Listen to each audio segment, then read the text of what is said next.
I'm excited to share with you this hidden gem we found. The story is called The Twin Siblings' New Life. If you guys love this, please like and subscribe. This is a tale about siblings who got reincarnated together as imperial children.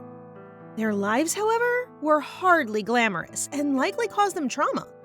Stay with me as I tell you what happened to them. A high school twin died and was reborn as the Emperor's twin children, given the names Arjen and Arienne. Arienne is the Empire's lone princess, and Arjen is the fourth prince. Yet they have the consciousness of adults inside their child bodies. And today is their 5th birthday. But instead of celebrating, their mother, Ruahel, greets them with anger. Thanks to their ability to mentally communicate, they can somehow avoid some of the abuse. But not today. Ever since the Emperor abandoned them, Ruahel has become a drunken monster who regularly beats her children. Today, she becomes hysterical, throws a vase at the twins, and physically abuses them, yet they put up with it. Once Ruahel leaves, Arienne heals her bleeding cheeks and they comfort each other. Other than telepathy, fast healing is one of the Imperial abilities they inherited. Later, they gaze out at the city, wondering if they will ever be able to escape their current situation. From what they know, Ruahel was a commoner, both intelligent and beautiful, and 6 years ago, the Emperor favored her for a night, and as a result, they were born. They might be of royal blood, but they are never treated as such. Their father has no interest in them, and even the maids mistreat them. Arjen notices something, and they both flinch when they see a man with a bloodlust expression on his face. However, this suddenly changes, and the man begins being friendly to them, which surprises them, but the twins remain alert. Since the man doesn't appear to be dangerous, they answer his request for their identities. Since it's cold, he gives his coat to the twin, looking worried, then leaves. They are now back in their room when suddenly they hear their mother screaming. They are outside in the garden when they watch their mother, wasted more than usual, loses her balance and falls to the ground, killing herself on a sharp branch of a tree. Arienne quickly covers Arjen's eyes to save him from seeing all this.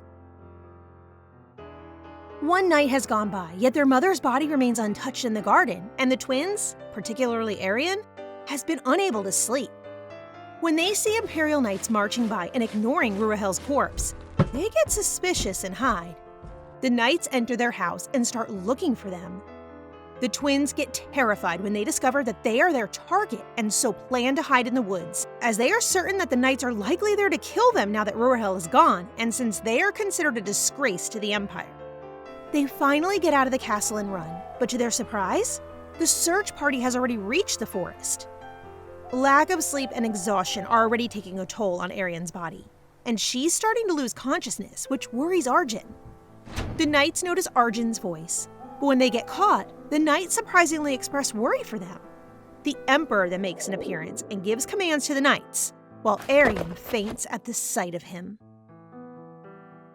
When Arienne wakes up, she scans how sparkly their room is and notices Arjen looking tired. He couldn't sleep, scared that the Emperor might do something to them, so he tried to keep Arienne safe while she slept. Now, Arienne realizes that they are currently in the palace. The twins remain unsure what's happening when Ishina, the head maid, and the other maids come into their room and announce that they will be serving them. The maids grab the twins, assisting them in bathing, when they quickly notice their arms full of scars.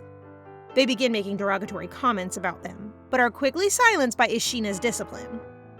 She then informs the twins that they will be treated as royal children and given a proper education. Arienne is baffled by Ishina's advice that they should adapt fast to show gratitude to the Emperor for his generosity. With all the kindness the Emperor is suddenly showing, she wonders where he's been all these years and why he's doing it now. After that, Ishina tells the maids to get the twins ready as they will be having a meal with the Emperor himself.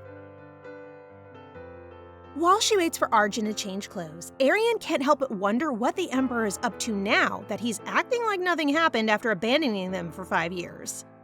She can only remember him holding them when they were born, and the thought of them sharing a meal today makes her uncomfortable. When the two are ready, the butler and maids take them to the Imperial table, where they will meet the Emperor. They appear alarmed upon arrival, and the moment the butler opens the door, they brace themselves for danger.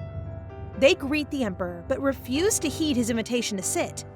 Their seats are far apart, and since the Emperor notices that they want to stay together, as evident by Arjen holding Arienne, he orders the chairs to be moved so they can sit next to each other.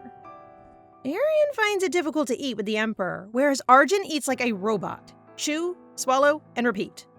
The Emperor, however, notices the scars on Arjen's arms and inquires as to their cause.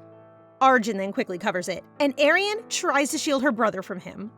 I adore how they look out for one another.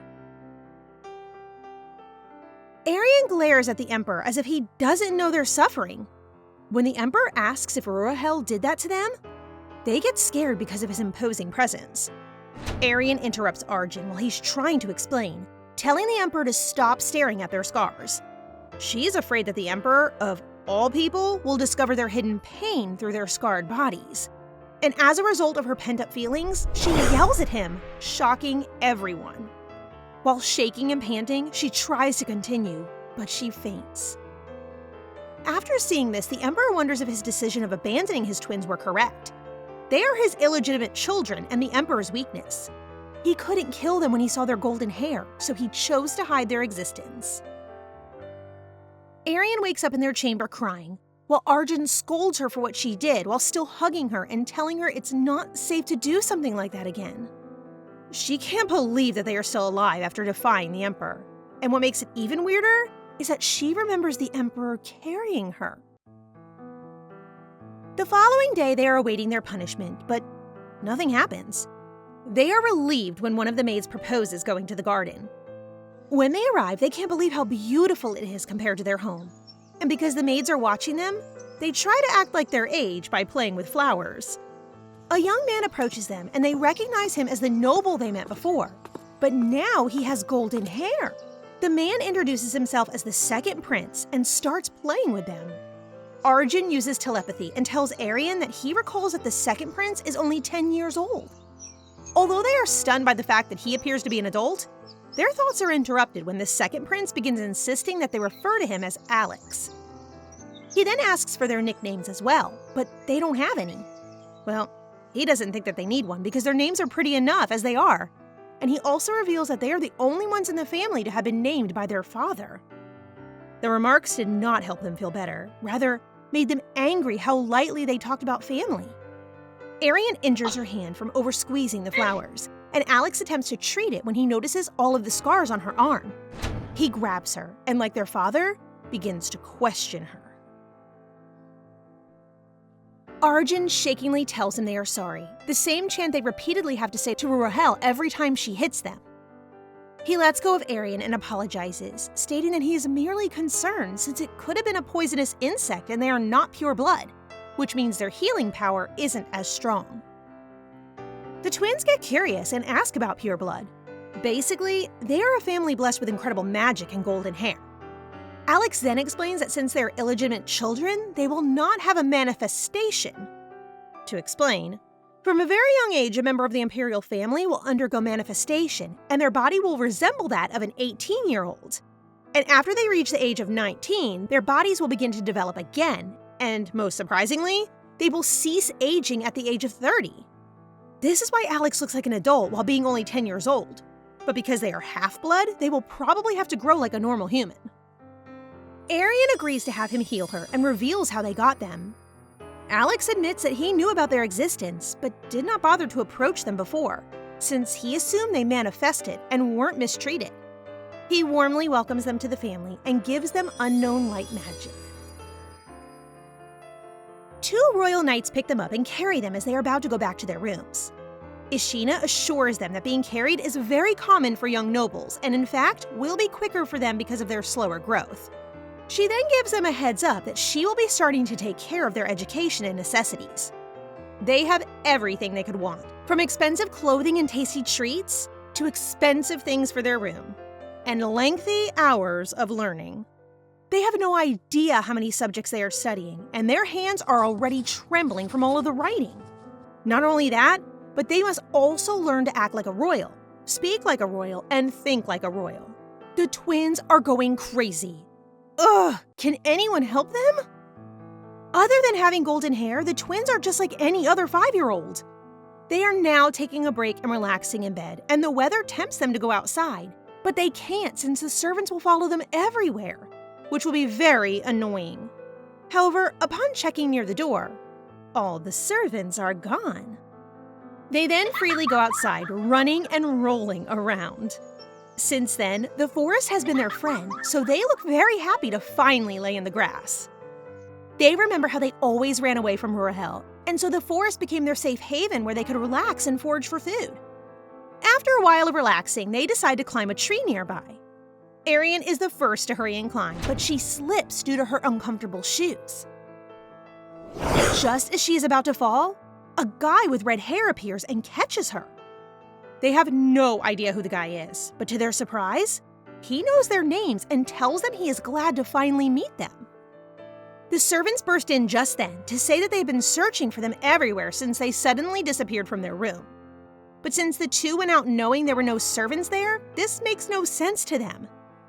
As the servants are talking, they look back and see that the mystery man has already left. Back in their room, Arienne wonders how the red-haired man knows their names and acts like he's been waiting for them, while Arjen suggests going back to the place where they met the man. They look around the corridors and see no servants, so they make a break for it. As they stroll, they overhear nobles and decide to take cover under a tree. They then overhear them complaining about them and saying that the fact that they aren't born of pure blood brings shame on the Empire. Arienne trembles as they continue to speak negatively of them, echoing Rurahel's harsh words. Suddenly, the Crown Prince caught their conversation, and without hesitation, he punishes them for defaming the imperial family name. As the guards lead the nobles away, the Crown Prince notices the twins behind the tree and asks if they are okay. Arjen speaks out to Arienne's surprise. He is angry for hearing such cruel words just because they are illegitimate children. And he tells him they never wish to be part of the imperial family, and how being born is like a mistake. They worry they made a mistake after seeing the Crown Prince's expression change at this information. Arjen grabs Arienne and runs away from the Crown Prince. Thankfully, the Crown Prince did not follow them back to their room, and Arjen apologizes for putting them in danger. Ishina arrives and finds out that the two went out since they look all dirty. They have vanished while the servants were watching their chamber twice already. And this time, Arienne tells Ishina that there were no servants present when they left. Ishina thinks the two are hiding something, but shrugs it off and tells them to prepare for their lessons. The two anticipate being punished when the Crown Prince unexpectedly appears. When the prince gives Arienne her shawl, she expects him to hit her, but instead, he pats both her and Arjen on the head. Aw, so cute! The Crown Prince then orders Ishina to give him their timetable, which he finds upsetting after reading it. Big bro!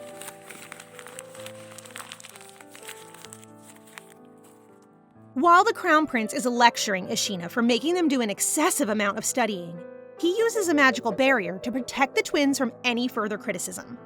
He commands her to cut back on their studies, but Ishina declines since it was the Emperor who put her in charge and she can only follow His Majesty's orders. The prince has no say, so he leaves. While the twins are eating, Ishina keeps on lecturing them on etiquette and explains the 3 qualifications for being a member of the imperial family, which are lineage, manifestation, and guardian. They both become interested in what a guardian is, and Ishina explains that they are animal-like beings who are born alongside an imperial member. They look out for their master and never get hurt until their master dies. They also found out that the Majesty has a green serpent, the Crown Prince has a black leopard, a white wolf for the second, and the third a green hawk. Arjen envies them because he wants someone to trust and protect him the way they always seem to have someone on their side. They have met everyone in the imperial family except for the third prince. Arienne is curious about him, and Arjen thinks he must have the same calming aura as the rest of the family. They then get startled by Ishina's announcement that the Emperor wants to meet them. And when they enter the room, the Emperor promptly warns Ishina about her teaching style and becomes furious when he hears the twins addressing her formally. She flinches, and the Emperor reminds her to treat them like the rest of the imperial family, and to fix her behavior since there will be no second chances. While they are drinking tea, the Emperor discusses sending Eiji to the twins, which piques their interest but doesn't have the nerve to ask. Later, when they ask Ashina, she tells them that Eiji is the third prince and that he is known as the Emperor's mad dog due to his tough personality. The description only makes them more frightened. Now, they think Eiji is sent by the Emperor to make them suffer. The third prince then sends word that he would like to have them visit his palace. The maids drop them off in front of the third prince's palace, where they encounter some other noble children. They walk up to the twins and start harassing them with the same insults they are hearing in the kingdom. Just as the twins are about to leave, the third prince stomps the bully to the ground. Another big bro to the rescue. He lifts the child up and gazes adoringly at the twins. A bit violent, but let's go! When the children's attendants arrive, the third prince is enraged when they only greet him and not the twins. He tosses the bully to them and warns them to never go near the twins again. Then makes a "I did well" face at the twins. He looks like a villain, but sparkles when talking to his siblings. The duality! After the children leave, he tells the twins that he actually practices how to say their names correctly, which makes them very confused. Eiji takes them on a tour of his palace and asks them not to address him formally.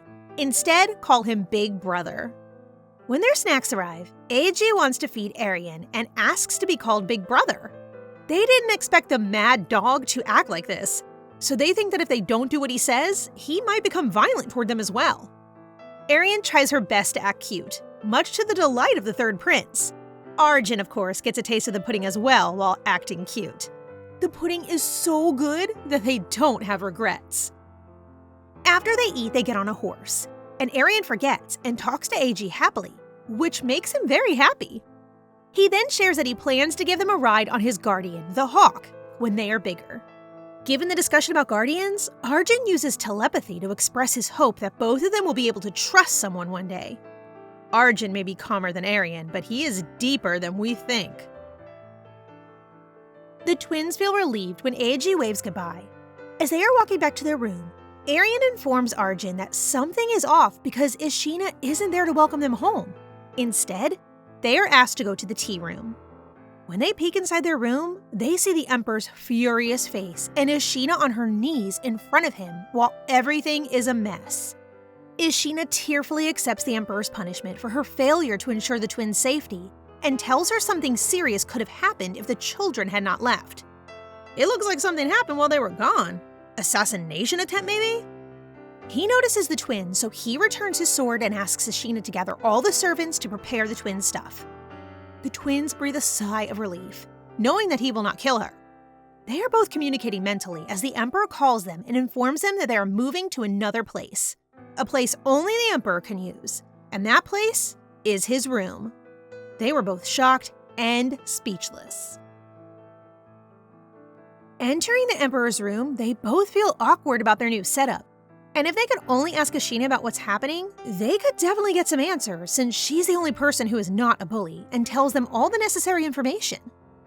Even though the room is spacious and all the servants try to make them comfortable, they still feel restless, and the tension gets worse when the Emperor enters.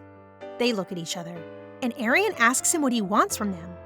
He just tells them that after what happened, he cannot let them go back to their room, and they will stay in his room because it is the safest place in the palace. Just then, Arjen falls down and feels uneasy. This is his natural response to extreme stress. While Arienne tries to comfort him, the Emperor orders one of the servants to take the prince for a warm bath to make him calm down. But at first, he refuses until Arienne assures him that she will be waiting for him. The Emperor makes Arienne uneasy, especially when he calls her by her full name. He instructs her not to call him formally and asks when she will grow. She says she is eating well and will grow soon. After bathing, they feel sleepy and pleased that Arjen is better. When the Emperor tells the servants to leave the room, the twins panic and want to go out with them. Using his powers, he transfers the twins to his bed, turns off the lights, and instructs them to sleep. As they sleep, the Emperor watches them, recalls the incident earlier, and feels that the twins are afraid of him. Despite being royal, they are so tiny that the bed looks big to him.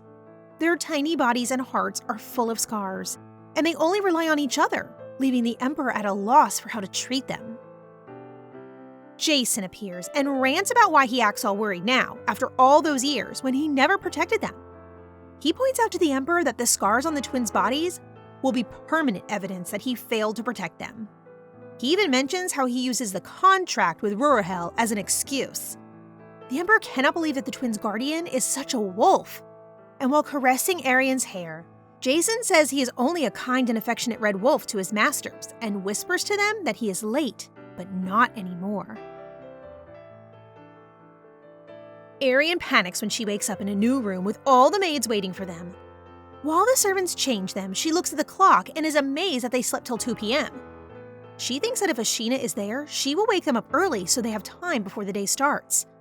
While they are having breakfast, Arienne asks Arjen if he is feeling better, and he admits that he has not completely recovered yet, but reassures her that he'll be fine.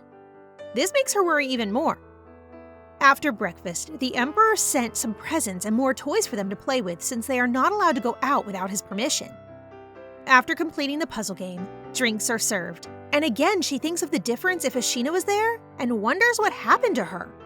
When they inform the servants that they will stop playing, their faces all brighten, and they tell them that they will bring them to the Emperor. They are surprised to see the Emperor together with the 3 princes and notices the knights with their horses in line. The Emperor tells them to come closer, and they are even more surprised when he says they can choose which horses they like. They can even hear Aegis fretting while the Crown Prince worries that it may be too dangerous for them and exaggerates how it can cause their hearts to go into shock and kill them. I want brothers like them. The twins can only stare at them and watch the scene in silence. To add to the comedy, the Emperor even acknowledges that their small size makes them vulnerable and starts discussing it with the Crown Prince. Meanwhile, the second prince just smiles and enjoys all of this. When the Crown Prince mentions the head maid, Arienne interrupts and tells them they want to see Ashina. They will need her since she is honest with them, and to their surprise, the Emperor agrees to their request. The Emperor is delighted that they are asking him for something for the first time. After a while, Arjen collapses while they are talking, making everyone panic. Aegis grabs him while calling for a doctor. His head feels like it's about to split up, while Arienne is anxious and blames herself for what's happening, until suddenly, she feels the same and falls down as well. Feeling scared, she doesn't know what is happening to them. When Arienne awakes, she finds herself back in the Emperor's bedroom. She looks in the mirror and is surprised to see that her hair is longer. She's grown a little taller, and her scars have disappeared. And Arjen experiences the same changes as well. The Emperor and Ashina walk into the room and talk about how a week has passed since the twins woke up. And without providing any clarification, the Emperor instructs Ashina to tidy them up before leaving. While the servants are cutting their hair, Ashina congratulates the twins and explains they underwent manifestation, making the two confused since there are barely any changes in them. This is because they are only half-blood. They manifested imperfectly. After they change, Ashina then asks why they want her despite her stern nature. The twins explain that they value her honesty over her affection, and that they need her to teach them about the imperial family. This is not something Ashina expects to hear from them, and so she gladly accepts their orders. Now that they are in the hall, the two see the Emperor talking to Count Clone. He appears to be complaining about something, but the Emperor's menacing gaze causes the noble to flee in fear. The Emperor then greets the two warmly and proceeds to the imperial table where the 3 princes are waiting. Each prince congratulates the two for their manifestation, and then the Emperor begins discussing their social debut in order to officially recognize them as members of the imperial family. While the princes agree, the two did not because none of the nobles they've met have ever accepted them. Arjen speaks up and expresses how they don't want to meet anyone since the people in the kingdom are frightening and they don't like crowded places. They are surprised when the Emperor agrees and postpones the party. Arienne couldn't help but wonder if he was being real about his concern for them. Meanwhile, Count Clone is having a conversation with a mystery guy about the Emperor's plans to introduce the twins to the public. Villains alert!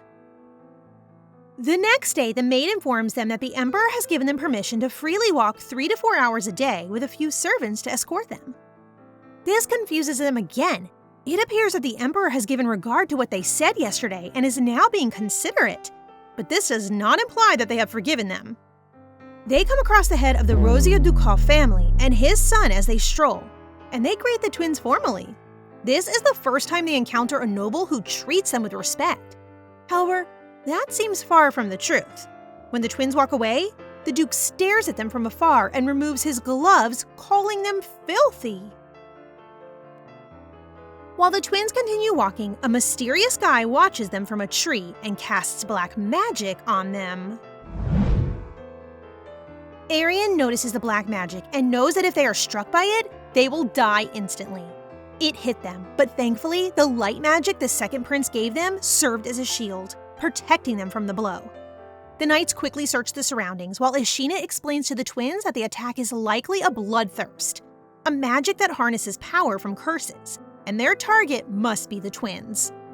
They are now back in their room, when suddenly the Emperor enters and quickly checks on them.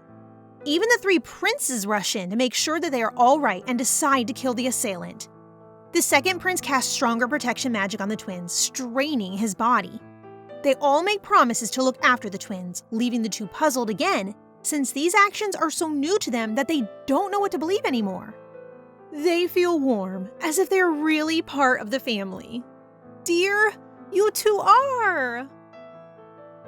Somewhere, Count Clone complains about the unsuccessful attack, but the mysterious guy explains that their target is the second prince, as he is quick-witted and will be a nuisance in the future. He anticipates the prince's exhaustion from casting a spell of protection over the twins, and they intend to lure the imperial family into traps by making them believe the twins' flaws will bring them down. Even after the incident, the twins are eager to learn, so they start their first magic class. Upon entering, Baron Chembo discovers the second prince's white mana surrounding them. It is a defensive magic that can rival anyone on the continent. He then teaches them about magic recall and uses them and the second prince as examples. To explain, since the prince transfers a huge amount of mana to them, he can also send it back to himself if he wants to. The teacher then notices that Arienne possesses a massive amount of mana, while Arjen only has half of it. This didn't bother Arjen, as he wants to be a swordsman. They've just finished class and are munching on snacks when the third prince barges in, offering them a bunny he stole from someone else. The twins politely decline, though, and wish for its return. Arienne asks if there are any clues about the attacker, but even the crown prince hasn't found anything. Then Eiji asks if they'd like to meet the second prince and ask him, which they happily accept. As they walk, Jason keeps an eye on them and is happy to see their smiles. Arienne assumes the second prince's condition is related to his spell and asks whether he is sick. He attempts to grin and tells them he is tired but happy to see them.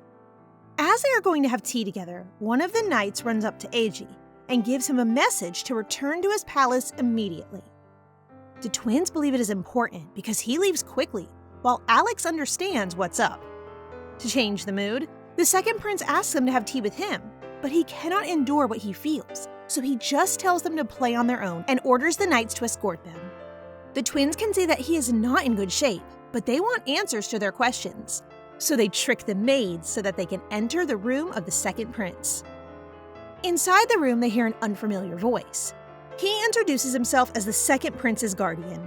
Amazed by what they see, Noe informs them that the second prince needs to rest to recuperate from the spell he cast on them. The knights bring them home and find a guest waiting. In an underground prison, Eiji is frustrated as he cannot get valuable information from the suspect.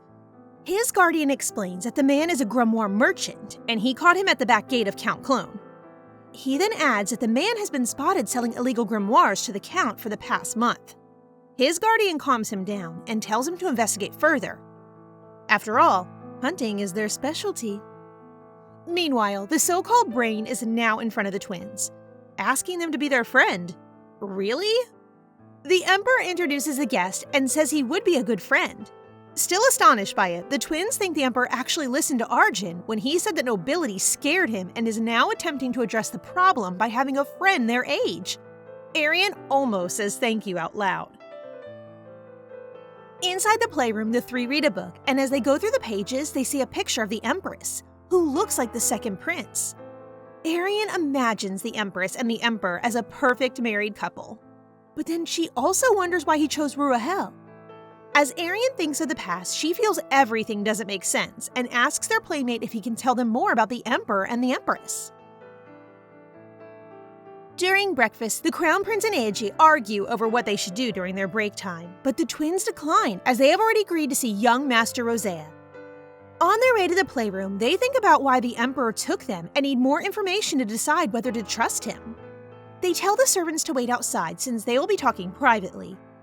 And so they learn that the Emperor is the only ruler without a guardian since he transferred it to the Empress, who died with the guardian within her. Arienne is amazed by the act of love shown by the Emperor to the Empress. The young Rosea then tells them that this is the reason why everyone is shocked by their existence since no one expected the Emperor to find new love through their mother. Arienne asks if the book mentions their mother, but to their dismay, not a single word is written about them. Their high expectations have left them feeling hurt once again, and so they decide to end their conversation. Arienne runs outside holding Arjen's hand, furious that they almost believe they can trust them and start anew. They end up lying on the ground contemplating their situation, when out of nowhere, Jason appears. As more Imperial guards appear in the city, some nobles cannot contain their criticism towards the Imperial family. Jason is trying to get the twins to open up to him, but they both feel uneasy about how comfortable they seem around him. But Arjen begins to tell him what he really thinks about the Emperor, and Arienne attempts to stop him when Jason joins in. She can't believe how well he knows them. Jason explains that he hopes they will not hate the Emperor because he might have his own reasons. As Ashina and the guards approach, he vanishes, leaving Arienne to reflect on everything that has happened since the mystery man first appeared. She finds it amusing that he talks about the Emperor and appears out of nowhere. Jason fears he won't be able to stay much longer if the twins continue to seal off their hearts, leading him to disappear, and he thinks the Emperor is to blame. The Emperor and the Crown Prince are discussing how they can protect the twins from any opposing nobles. The prince mentions that it is his duty to protect his siblings, and it seems like the other princes feel the same too. The Emperor then asks if he blames him for having children with another woman, but he swiftly responds that he does not because he knows the truth. The Emperor goes on to say that if his life wasn't in danger, he wouldn't have let Ruahel give birth to them and would have killed them before they were born. The twins are secretly listening to the prince's and the Emperor's conversation. They are so shocked by what they hear that their blood turns cold from their fingertips. They are clueless about what kind of contract he signed and why. Their thoughts keep going back to what was said, which makes them feel worse. The prince senses someone at the door, sees them, and invites them to have tea, but they turn him down coldly. When the prince returns to the room, he tells the Emperor that the twins don't look happy, and conclude that it must have something to do with Duke Rosea's son. Enraged, the Emperor checks on them and finds that both do not appear well, and as he is ready to touch Arienne, she avoids it and talks back bitterly. Duke Rosea panics upon knowing the Emperor and Crown Prince's presence in his residence. The Emperor directly tells him that there might be a problem between his son and the twins. Arienne is trying to convince Arjen to run away from the palace, but he refuses. His reaction confuses Arienne to the point where she yells at him, surprising all the maids. Arjen asks the maid to stand by the door so that they can talk and promises Sheena they will not disappear again. Arjen tells her that they won't be hurt or go hungry and can live comfortably if they stay. And he promises her that they can leave if they get bigger, which Arienne later realizes is true. But they cannot forgive the Emperor so easily after knowing he wanted them dead before they were even born. At Rosea Duchy, the Emperor asks the young Rosea to explain why the twins act strangely after playing.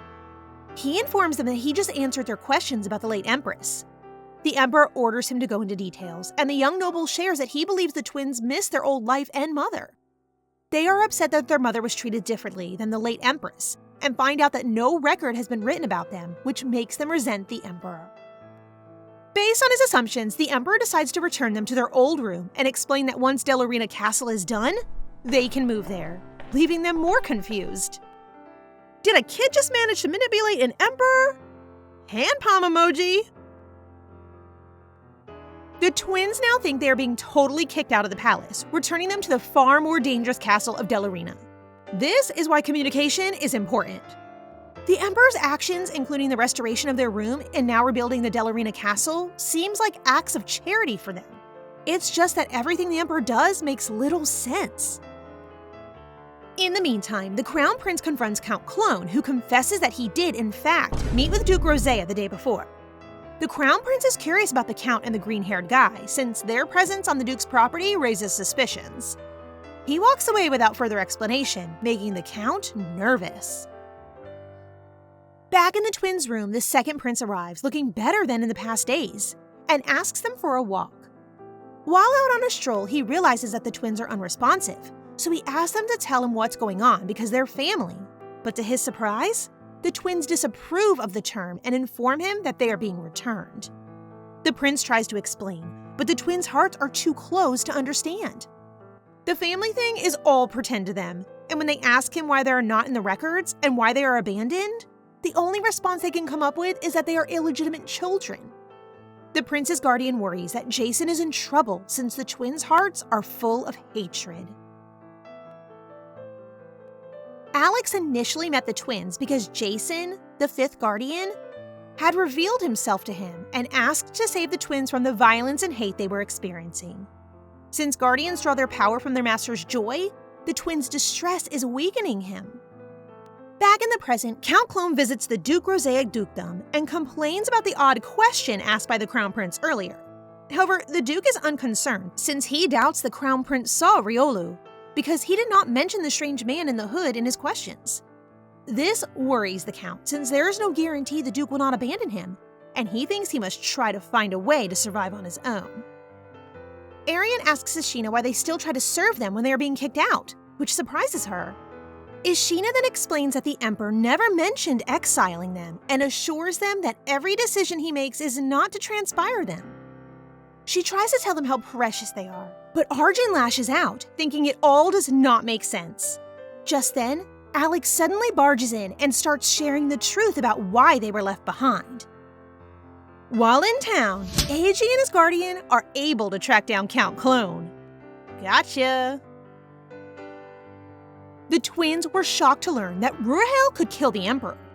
The prince goes on to explain that 6 years ago, when the Emperor first met Ruahel, she claimed to have the power to heal. The Emperor put this to the test by slashing his hand, and Ruahel healed it by licking it. The Emperor was clueless that she had the power to curse blood. She can only use the power once, but when she drinks someone else's blood, she can control their life. He is unaware of the circumstances, but Ruahel left and took the twins to reside in the Dellarina castle. The twins discover that she threatens to kill them if any Imperial member tries to see them, and she continuously demands money until they lose contact. He even tries to check on them secretly, only to find out that the castle is in ruins. So they assume they are dead, which is why they never looked for them. Even after hearing this, the twins still can't trust the family, and their discussion gets cut off when Duke Rosea arrives. The third prince and his guardian begin interrogating Count Clone as to why he has been seeking a spell book shortly after his siblings arrive at the palace. This is something he cannot accomplish on his own, and so the prince demands to know who is the mastermind behind the scheme, or his life would be jeopardized. Duke Rosea is having tea with the twins, and he apologizes for how his son acts around them. He is gradually gaining the twins' trust, so he proceeds by mentioning their return to Dellarina Castle, and introducing them to a servant who is also an illegitimate child, which gets their attention. He then tells them that they can take him to the castle with them as a friend, with whom they can talk. This makes the twins happy because they've never had someone in the same situation as them. Ishina interrupts and informs the Duke that they cannot easily accept any servant. Instead, they have to hold an official interview and get the Emperor's approval. And the twins notice how the Duke's demeanor changes when Ishina speaks. Meanwhile, the Crown Prince describes that the suspicious man he saw had a scar on his face, and Eiji takes note of it. Then, Eiji reveals the confession they obtained from Count Clone and identifies Ishina as the mastermind. Both princes feel the initiator is not Ishina, and Eiji suggests questioning the Count further, but the Crown Prince objects because it is illegal to imprison the Count and asks him to release him. Kalua then voices his suspicions to Duke Rosea, but the princes disregard this because the Duke has a good relationship with the family, especially their mother, and the Duke is distantly related. However, the Crown Prince tries to be cautious and instructs them to keep an eye on both Ashina and the Duke. The Duke and Ashina exchange a disapproving look, and when he leaves, Ashina advises the twins not to put too much trust in the Duke since he isn't as loyal to the Imperial family as he claims. Somewhere, the second Prince Guardian, Nue, finds and heals Jason, who is nearing his death.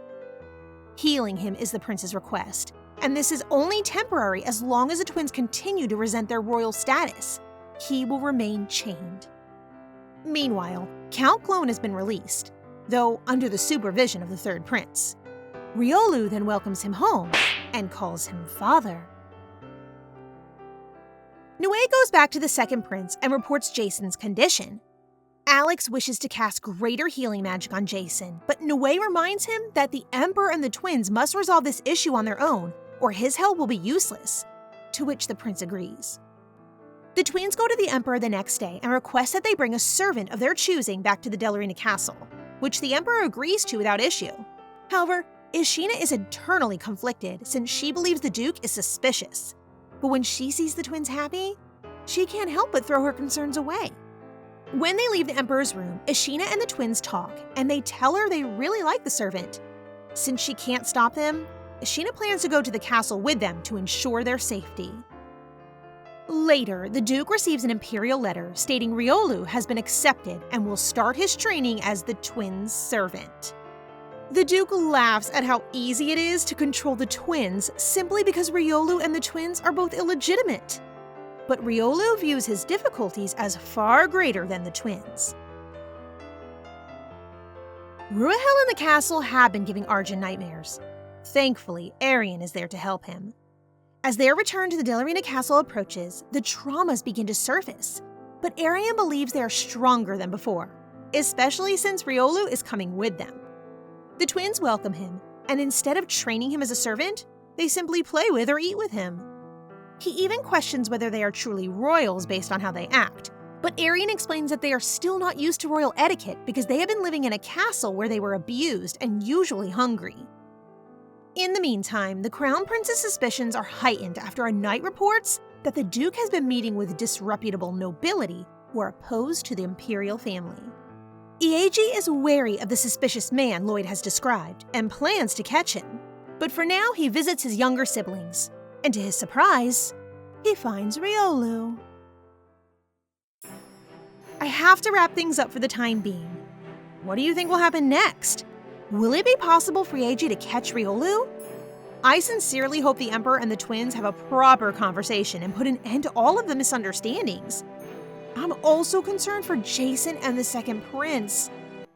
When Ieji discovers the twins are playing with another guy, he quickly gives him a death glare, while Riolu becomes concerned that the prince has discovered his true identity. Looks like that's not the case here. Ieji is actually jealous that he can make his siblings laugh and notices his weird disguise. But Arienne is quick to tell him that they were the ones who put his makeup on, concealing Riolu's scar. Then Ieji learns that Riolus is the twins' new servant, so he begins to relax around him while informing the twins that he wants to see them, and Riolu excuses himself to wash his face. While walking, Ieji casually talks about their departure to Delorina Castle. Even though the twins don't want to leave, they think it's best not to see any royal faces, while Ieji cheerfully assures them that he will visit them regularly, and starts planning what to play with them. Innocently, he asks the twins to describe the Delorina Castle, and is taken aback by their response that it is the worst place to be, and excuses themselves, leaving him confused. Riolu waits for the twins to tell them he's leaving for their next schedule, and he notices their politeness to him. Arienne even touches his face to remove the stuck makeup on his face. As he is about to leave, he finds Duke Rosea and some noblemen, and they start to look down on him. Duke Rosea then hands him a letter to give Count Clone. Count Clone is summoned to the Duke's mansion but refuses to go, having been traumatized by the third prince. However, the letter threatens to cut off his head if he will not show up. So they leave quietly, unaware that Kahlua is watching them. Duke Rosea welcomes Count Clone and sees the Duke's son playing the violin in front of the guests, the same people Riolu saw earlier, as a disguise for their meeting, while Kahlua observes them from afar. After his son's performance, the Duke declares that refreshments will be served in another room, which leaves Kahlua to worry as he won't be able to investigate further, since the other room is windowless. Then, the Duke's son accidentally sees Kahlua outside their window, but pretends he didn't see anybody. Now that they have transferred to a different room, Duke Rosea acknowledges everyone and announces that the imperial family must end, since the illegitimate children prove their bloodline is impure. Riolu thinks his remarks are ridiculous, while the nobles ask for the Duke's plans. He urges them to only believe in him and that he will face all the dangers. He promises to handle everything, which earns him their trust. Oh, fools. Even Riolu wonders if all nobles are stupid and also notices young Rosea's strange reaction. Meanwhile, Kahlua informs Aiji of all the information he obtains, who is now furious and decides to see his brother, Lloyd. Duke Rosea is related to the Empress, so the Crown Prince can't believe that he is involved. Though unsure, Kahlua says that Count Clone will not visit the Duke Rosea at night for nothing, and all the nobles who have gathered are suspicious as well. All of these families haven't been on good terms with the imperial family for some time, but their hostility has only grown after the twins' arrival. As a sign of trust, Duke Rosea asks all the nobles to sign a contract to become anti-imperialists, but Count Clone suspects it will be used as evidence of their rebellious actions. He considers the consequences if they'll get caught by the third prince, while also being terrified of the Duke, so he eventually signs the contract. The twins and Riolu are having a picnic together when they notice his blank expression and worry if he is uncomfortable, and ask if they can help him, making Riolu blush and wonder why they're being so nice to him. The twins just really want to see him smile and to treat him as a friend because they're in the same situation. A child born out of wedlock has more painful memories than happy ones. Because in their time, being an illegitimate child is a curse. She tells him that they decided to survive the Imperial Palace and do things that make them happy, and encourages him to be happy too. My babies are growing too fast. Meanwhile, the prince arrested Duke Rosea on charges of conspiring treason. The Emperor and the Crown Prince visit Duke Rosea's prison cell to confirm if he is indeed a member of the group threatening his children, which he bluntly denies, but the evidence they have suggests the opposite. The Emperor asks him again, this time letting him answer in the name of the Empress. The atmosphere changes, and the Duke solemnly swears he is not a traitor, but he suddenly blames the Emperor for Ilona's misery. He mocks the Emperor, saying he is responsible for the Empress's death, while the Emperor remains silent, letting Lloyd handle the rest, then leaves. Count Clone causes a commotion by barging into the garden where the twins and Riolu are strolling. He desperately wants to talk to Riolu, who unintentionally calls him father, confusing the twins. Arienne allows the Count in, and he hurriedly calls Riolu without greeting the twins, which makes Arjen angry. When alone with Riolu, he asks him about the document he signed and informs him that the Duke was imprisoned for treason, meaning that if the Imperial family finds it, he's dead as well. Riolu reassures him that they will not find the signed paper and that everything will proceed as planned, making the Count feel relieved. Meanwhile, Jason is being treated again by our best boy Alex, and his guardian is now ready to see his masters. Riolu visits the prison where Duke Rosea is held and convinces the guards that he will deliver food for the Duke. After some not-so-thorough inspection, the guards let him in. And when he's inside, he tells the Duke a cryptic message and asks him to be careful while eating. The Duke smirks, expecting the scroll inside the pie. It's the day for the twins to leave for Delornina Castle. When all the preparations are done, everyone waits for them except for the second prince, who has overdone his powers again. The two princes express their affection while the Emperor remains silent, which the twins expect from him. Aiji will be guarding them on their way to the castle with Kahlua, since the Crown Prince is being chained up by his duties. And as they are about to leave, they find the Emperor in the back looking glum and turning away. Has communication never been taught in the royal school? Gosh. Anyway, Aiji instructs Kahlua to stay on top of the carriage to watch over the twins, and he will follow from behind. Kahlua follows the order and flies when Aiji sees Riolu walking. Aiji tries to call him, but he runs away looking so suspicious. After following Riolu into the woods, Aiji discovers the scar, but is too late to prevent Riolu from poisoning him. Riolu, you have just betrayed the twins and me! Eiji falls down, but is able to call Kahlua before he collapses. Kahlua quickly answers his master's call and leaves the twins' carriage with the guards. The guards are, well, caught off guard by the black fog, knocking them and their horses to the ground. Arienne hears outside, while Ashina feels something strange is happening. Two hooded men grab the twins. Ashina follows them enraged and demands to let them go, but one of them kicks her and she falls. How dare you! The twins, powerless to defend themselves, insult the attackers before being choked to death. Jason appears to rescue the twins, finally! He then unleashes his wind powers, ready to protect his babies. Meanwhile, after hearing a knock on his window, the second prince looks out to see Kahlua carrying Eiji. Kahlua is worried and asks for help.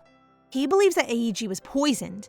The second prince declares that he would personally treat his brother because he doesn't want anyone to know that an imperial family member has been hurt. They should always be strong in the eyes of their people, and hopes that Jason will protect the twins. Jason disperses the fog and tells Ashina that they must return to the palace to protect the twins. But she wonders how, since all the horses have collapsed. Jason claims to have the power to move all of them, but as he prepares to do so, an unknown man appears from behind and stabs Jason in the back, causing the twins and Ashina to scream in terror. Duke Rosea simply cannot let them go. Jason collapsed to his knees after the Duke stabs him, while Arienne is so confused as to why the Duke is assaulting them, until she discovers he is one of the assailants. Ashina's fears have come true. She knows the Duke is up to something again this time. After Ashina saw the Duke try to force himself on the late Empress Ilona, they've never been on good terms. He loved the Empress, but she rejected his advances with a slap, and Ashina witnessed it all. She's the one who helped the late Empress and even warned the Duke. As the Duke raises his sword, trying to kill Ashina, Arienne, who's trembling in fear, tries to stand in his way. The Duke's men capture the twins and force them to smell a handkerchief, which causes them to pass out. Meanwhile, the Crown Prince has not found any clear evidence that the Duke truly committed treason.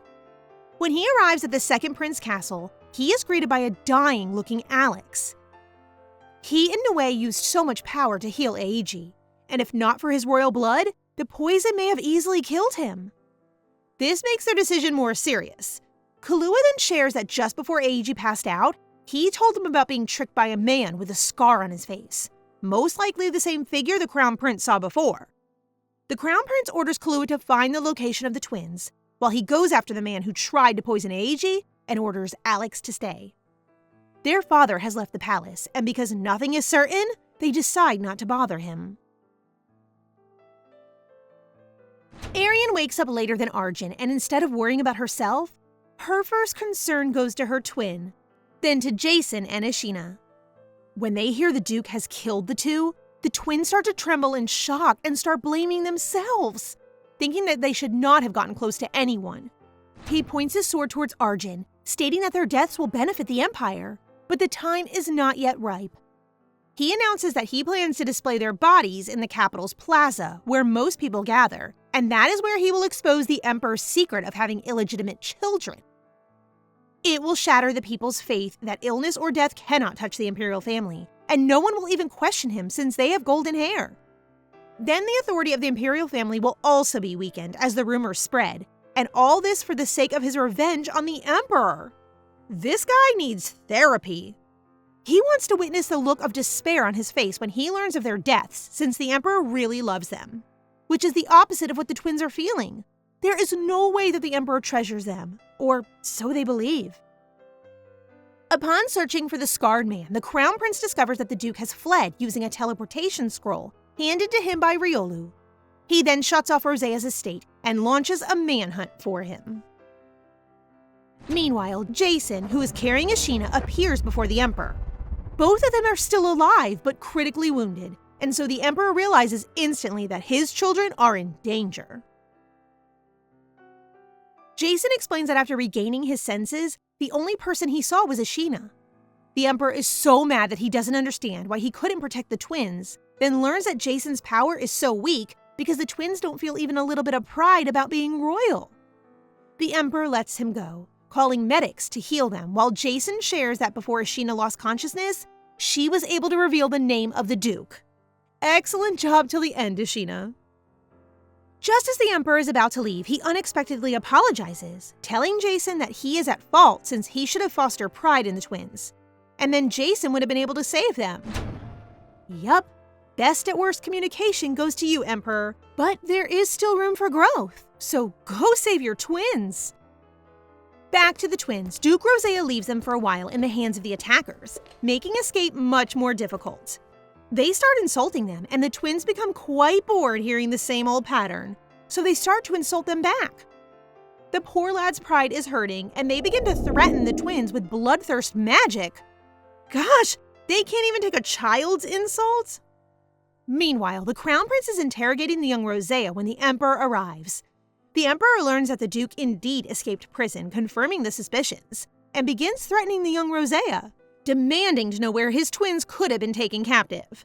But before answering, the smart kid proposes a deal. If his leads can manage to save the twins, the Emperor should spare his family. He assures the Emperor that because of him, they will be able to save the twins. The assailants are arguing, but the other really wants the twins to beg. But the two are already willing to die rather than cooperate with him, since they believe no one will cry for them. Then their thoughts turn to Riolu, who they believe is also working for the Duke.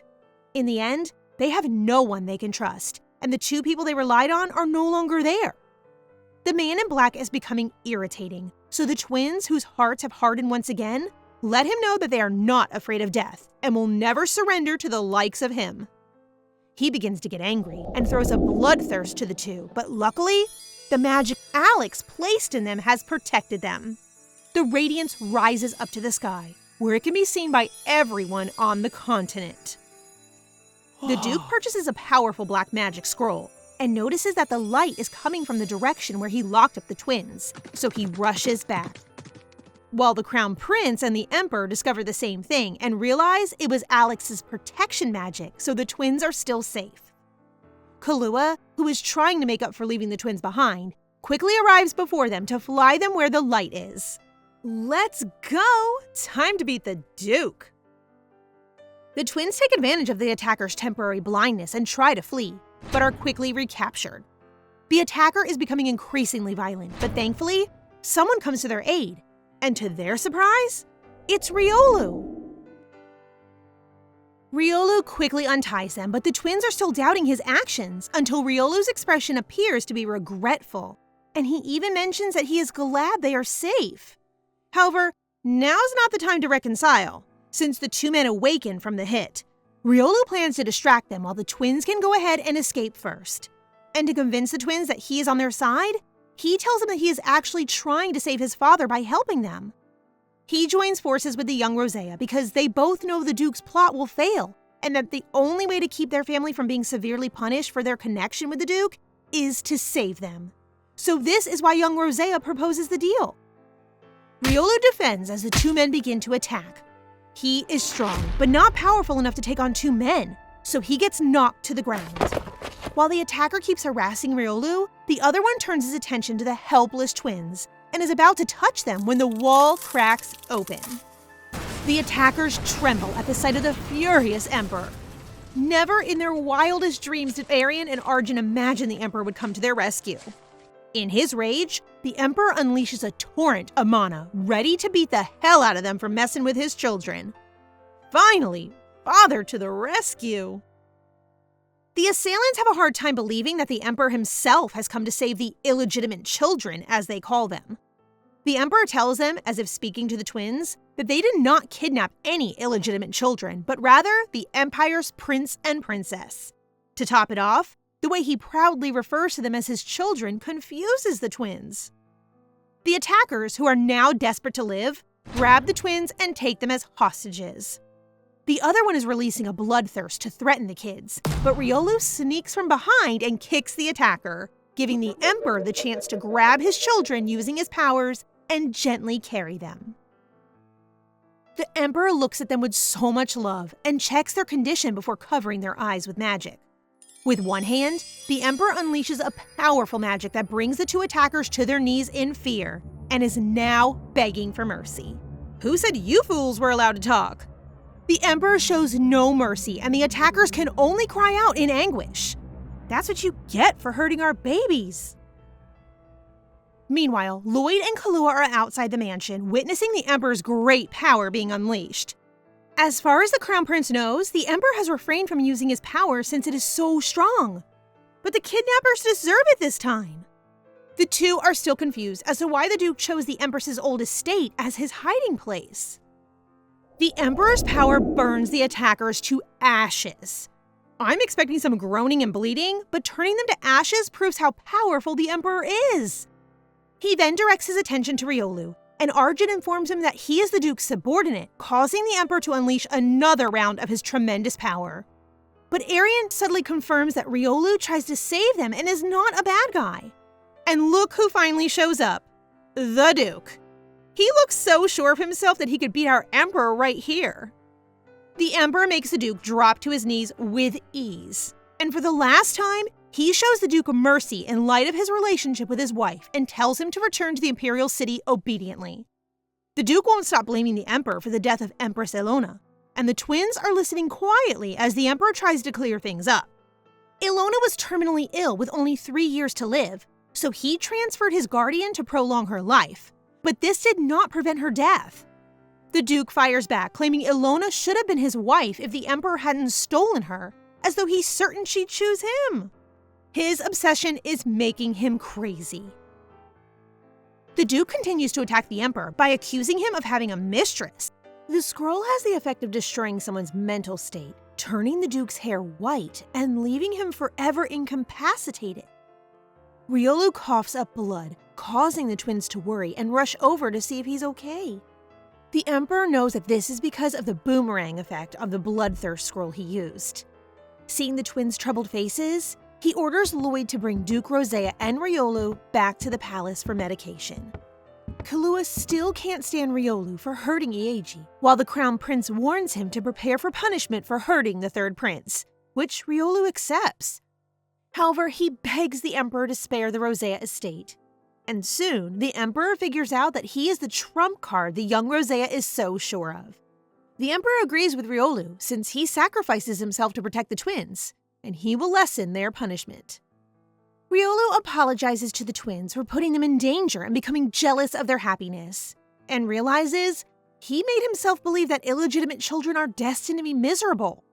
The twins accept his apology, and with a smile, they wish him happiness.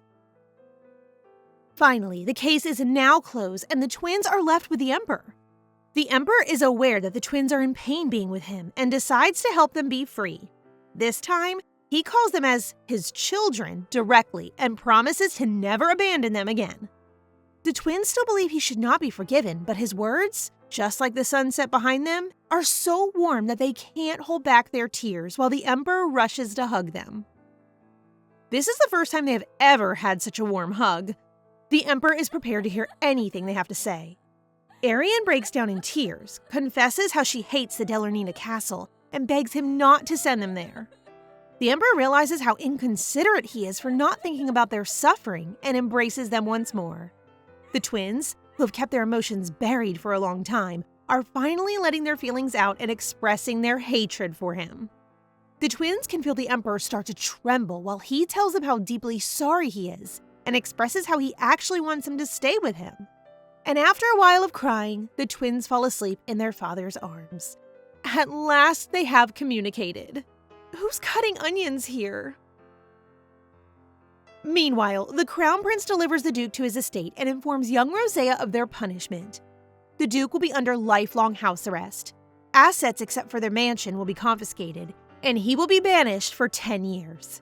The young master accepts, not looking surprised since he already foresaw his father's fate for rebelling against the imperial family, adding that he is merely grateful to be able to retain their household and stay alive, but is actually amazed at how light the punishment is, believing it is all because of Riolu.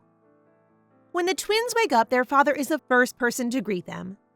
They feel awkward around him because of all the crying they did, while the Emperor tells them that their day will be quite busy bringing them back to reality, remembering Jason and Ashina. They first visit the second prince's palace, and to their surprise, they see our ever-strict and loving Ashina. They run to her crying, grateful that she is alive, and they later learn that Jason is alive as well. And before Ashina returns to her hometown to recover, she leaves a heartwarming message to the twins, wishes them pride in their imperial lineage, and hopes for nothing but their happiness. Aww, a mother they never had. While AAG is in Alex's mansion, he can't bring himself to show up in front of his siblings. Kahlua comes up to him and reminds him not to dwell in the past, which makes AAG more determined to become stronger, enough to protect the twins. After their first meeting, the Emperor carries his babies to their next appointment. They are now having snacks, and the two can't believe that this is what the Emperor means by saying they'll be busy. They discuss the renovation of their room. However, while they listen, Arienne interrupts, saying the design is too much and they could just play outside. The Emperor did not pay attention entirely, but the way she calls him formally, he wants them to call him father, which the twins flatly decline. LOL, emotional damage. Well, still a long way to go. Anyway, the Emperor agrees with their opinions and quickly orders that magicians remodel their room. The twins are curious about the magicians, and the Emperor, who is becoming more attentive to them, notices this and invites them to see them. They didn't even once shut their mouth since they find magic so intriguing, and the Emperor is proud to tell them that their magic construction crew can complete a room in a day. After that, they visit a newly built Delornina castle and find it completely different from when they lived there. They are confused why their father brings them to the place that traumatized them and learns that he plans to destroy it in front of them. But before doing that, the Emperor will tell them all about their mother. Finally, the revelation that we are all waiting for. One night, Ruahel entered the Emperor's room, informing him that she was bearing his children, which he could never believe since they had never spent a night together. But to his surprise, Ruahel reveals that she's not a human, but a Habi. Remember the time she licks the Emperor's wounded hand to prove her healing magic? She was able to keep the blood in her body, sharing that a Habi can get pregnant with only the blood of another. The Emperor can't even kill her since a Habi can also connect their hearts to another only once. The twins question why he never reveals the truth, and the Emperor questions them back if they would believe that their mother was a Habi, who is known to have been extinct for 50,000 years. They cannot answer, and then Arjen wonders why he's still alive if his life is linked to Ruahel's. The Emperor explains that Ruahel lost her Habi powers after giving birth to them, which is why she kept abusing our poor babies, putting the blame on them. The Emperor thinks this is why Ruahel has avoided communicating with him. She doesn't want him to learn about her lost power. And because kids with mixed blood rarely live past the age of 5, when Ruahel stopped contacting him, he assumed they were dead and wasn't strong enough to visit the graves. Ruahel wanted the seat of the Empress, which the Emperor refused to give up, even if it meant his death. She then resorts to having the Delornina castle and authority to the twins. At first, the Emperor had no interest in the twins, but this changed when he held them in his hands. So when he hears the news that Ruahel is dead and they are alive, he promises himself to make them happy, but he is still lacking as a father and kneels in front of the castle asking for their forgiveness. The twins are still not sure if they can completely forgive him, so for now, they request that he tear the ugly castle down. They say goodbye to their past and go back to the Imperial Palace to be greeted by their loving brothers. The moment is cut short when the twins receive a request from Riolu to see them, but this time, the Emperor and their brothers will come with them. The twins are happy to see Riolu looking great with his new haircut. New hair, new life. The entire Imperial family enters the chamber looking scary. The twins are worried about the third prince seeking revenge on Riolu, who is now on his knees apologizing to him. He is willing to accept any punishment from the third prince, including death. But to their astonishment, Eiji merely tells him that he lost because he is weak, and that saving his siblings is enough for him. Riolu will be banished for some time and is tasked with investigating towns.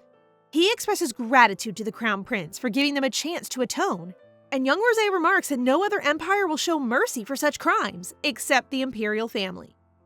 Well, Lloyd points out that they are still too young, while the Emperor adds that no child should bear their parents' sins. All the other nobles will be punished as well, with the exception of Count Clone, who has been removed from the anti-imperial list as part of his deal with Riolu.